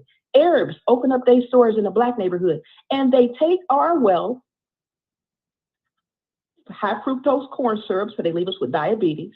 They sell us cigarettes, so they give us cancer. This is why you can't really, you can't free medical care in the country, because our community is dependent on culture vultures, capitalistic vultures that come in and suck the wealth out of our community. Shit that we really could do for ourselves, but we won't, even with the Target DEI thing, and I've been hearing y'all conversations on that. I try to tell people, like y'all been saying, DEI, you don't see us in high level unless we are very accomplished. The DEI thing is supposed to be an insult, because when Black people do get into the personal jobs, we be the best at it. And to keep us out, that's why we were supposed to have some form of affirmative action. But that's what Dr. Claude Anderson taught us. That's why they brought in the foreigner, so that Black people could be erased. And we've now got to compete with foreign people for the world. I am so glad that you feel that heat. Because for 30 years, you talk about name calling. What the one brother called me, a loudmouth heifer, fat, what did the brother call me? Fat with a cheap wig. It's not necessary. We Uncle understand. Tom. Yeah, we get it. People call you names to demean you, so that so it breaks your confidence. Well, they need allies too. They need allies. Speak out for your own issues. Because they don't want to do the work. You have to be willing. You are going into the next 4 years not even competing against immigrants. We about to compete against robots. Artificial intelligence is not coming, it's here. When I'm in court, I don't type. It's a artificial intelligence GPT speech to text. Yeah, it's a speech to text through my microphone that type everything everybody say. All I got to do is push a button. Right. I don't have to, and the only reason they even need me is because I got to administer the oath. Right. They don't need our labor like that anymore. Right. And we are going to have to figure a way out in the net. You're looking at, I don't care who don't like it. The Democratic Party is weak. The DNC National Chair Party is weak. And as usual, they got an emasculated Black male, and the DNC co-chair, nobody is going to identify with them. And if the weaker that they get, the stronger the Republicans get. Them people they're going to be in power for the next 12 to 16 years. As Black Americans, we have to stand up for ourselves and our interests. That's right. That's why the people in Chicago called on Trump and Homan to get their Democratic mayor out of power and investigate him. Because how you take the city into $1 billion deficit and you didn't look out for Black people? How do we keep getting? How do you elect? And then you use that comes. Let me tell you. I want to stop it. I know frustration. I'm gonna hang up and listen to you. Let me. Okay, sis. I appreciate you calling in and engaging with us. The reason why that's so easily finessed on people is because of bad leadership, Marquetta. Bad leadership. When you have people that tell you don't shop at Target because of the DEI thing. This is what Al Sharpton and them are doing. Don't do this, don't do that. They steer you from one white institution to another. Al Sharpton ain't telling Black folks we need to do our own Sam's Club online. Do you know how easy it is, folks? Right here on Wyatt Live, I'm going to tell you right now a secret. Do you know how easy it is for every one of the viewers on this show right now to do your own e-commerce store with products that are sold in Costco, Sam's, and all that shit? We could have our own stores, and you can work from home and be a third party and just be an e-commerce. That's all you have to do. But ain't nobody showing us how to do that. Our leaders say, let's take our dollars from Target and take it over to Costco, and we're going to look what they doing. They giving us a $25 gift certificate at Costco. Al Sharpton got 100 Black folks to go this march with him through Costco. Think about it now. Think about what I'm about to say. 100 Black folks, and gave them all a $25 gift certificate to shop at Costco. Now, let me ask y'all something. I'm a Costco member. Anybody else on here a Costco member? We know it costs more than $25 for a membership. It's $65 minimum Costco membership. So you giving me $25, I can't spend it unless I'm a member. So you giving me $25, I got a gift card. Now I got to spend $65 to be able to spend my $25 with you. So let's just say you take the $25 off my membership. Now it's what, $40 or something like that? So I'm going to get a membership, and Costco makes its money off the membership, not necessarily off all its sales. It was strategic. It was strategic. So now you become a member at Costco, riding this fake ass DEI shit that they doing. And if you go look at their board, look at their hiring, if you look at their management group, if you look at the discrimination cases against them, they're no better than anybody else. So how was it that Al Sharpton line up people, give them a $25 gift card? Where you don't see the finesse in that? That's bad leadership for us to say, look, we can start our own e-commerce and have the shit do. How a lot of people buy shit from Kroger now and have it delivered same day. You can do the same thing as an e-commerce. You can have a thrift, a grocery store, a store, everything that's coming from Kroger. You can do that. But instead, we're going to take our dollars somewhere else. That's been the problem for fucking decades. Taking our dollars somewhere else. That's what you've been taught to do. We ain't never been taught to keep our dollar in-house. Peace and love to everybody, man. I'll see you guys tomorrow. Same time, same place. So many things that I don't understand sometimes, being in a position I'm in. With no malicious intent, my nigga. But take it how you want it. I see it from both sides. I feel a nigga pain. Justice League. Learn to walk a tightrope. Ever seen a rich nigga go broke? They putting liens on the nigga things. Publicize your demise, and by all means, your family fortune is forever what you stood on. Soul dreams, fantasies that put the hood on. You reap what you sow, and they speaking repossessions. To the coach itself, these are powerful lessons. These niggas always smile when I came around. They let you know my reputation when you in my town. A real nigga, you gon' know that by the contract. Bottom line, blood, show me where them ones at. That paper, it get funny when publishing is involved. Mechanicals never matter because that was your dog. Now your hands on, but things don't ever seem right. You make a call to give your lawyer the green light. He look into it, then hit you up with the bad news. It's so familiar, he did the same with the last dudes. Mafioso, baby girl, cash rules. Every dollar accounted for, double M the crew. Death row, fast life. Foreclosed on my past life. The white man call us stupid niggas. We spend it all, nothing for our children. Had it all, now it's repossessed. Can't feet click, cutting bad checks. Time to learn, boy, the cash rules. Success is a precious jewel. Planting poison in a nigga mind. Chilling with your boys when it's time to grind. We both come from those humble beginnings. Still can't believe we never followed each other on Twitter. Funny thing is the animosity money brings. Real niggas out of style, we may be 1 in 3. Back against the wall, outnumbered by fuck boys. One bullet, one target, one choice. You can take an L, take the shell. It's still double M, still making mail. Made niggas respect my hustle on both coasts. I put the word out to see who hit back with the lowest. Anita hit handle, put me in touch with the closest. You still digging through ashtrays, killing the roaches. And I never took an L back when meat fell. Just drove the numbers all the way back up at retail. Death row, fast life. Foreclosed on my past life. The white man call us stupid niggas. We spend it all, nothing for our children. Had it all, now it's repossessed. Can't feet click, cutting bad checks.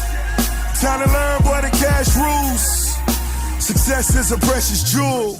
Can't be writing checks with your eyes closed while you living out of homes in different time zones. Mind blown, spinning, strip you out your rhinestones. Pistol to your head, this that level alarm on. I apologize, Wody, but this all I got. Everybody in his office, we can die tonight. I never met an artist who fully recoup. These the deals, the deal dealers wanna deal with you. Young niggas time to act your wage. Buying belts you seen on other niggas' waist. Hoes fucking for photos they wanna post online. Whole time sure they knowing I'm the gold mine. Put her on, all she needed was a gold sign. Black minks and gloves, nigga, the whole nine. See me on the road, shit, I had the whole mine. Norfolk closed the fold just for soul signs. Death row, fast life. Foreclosed on my past life. The white man call us stupid niggas. We spend it all, nothing for our children. Had it all, now it's repossessed. Can't feet click, cutting bad checks. Time to learn, boy, the cash rules. Success is a precious jewel.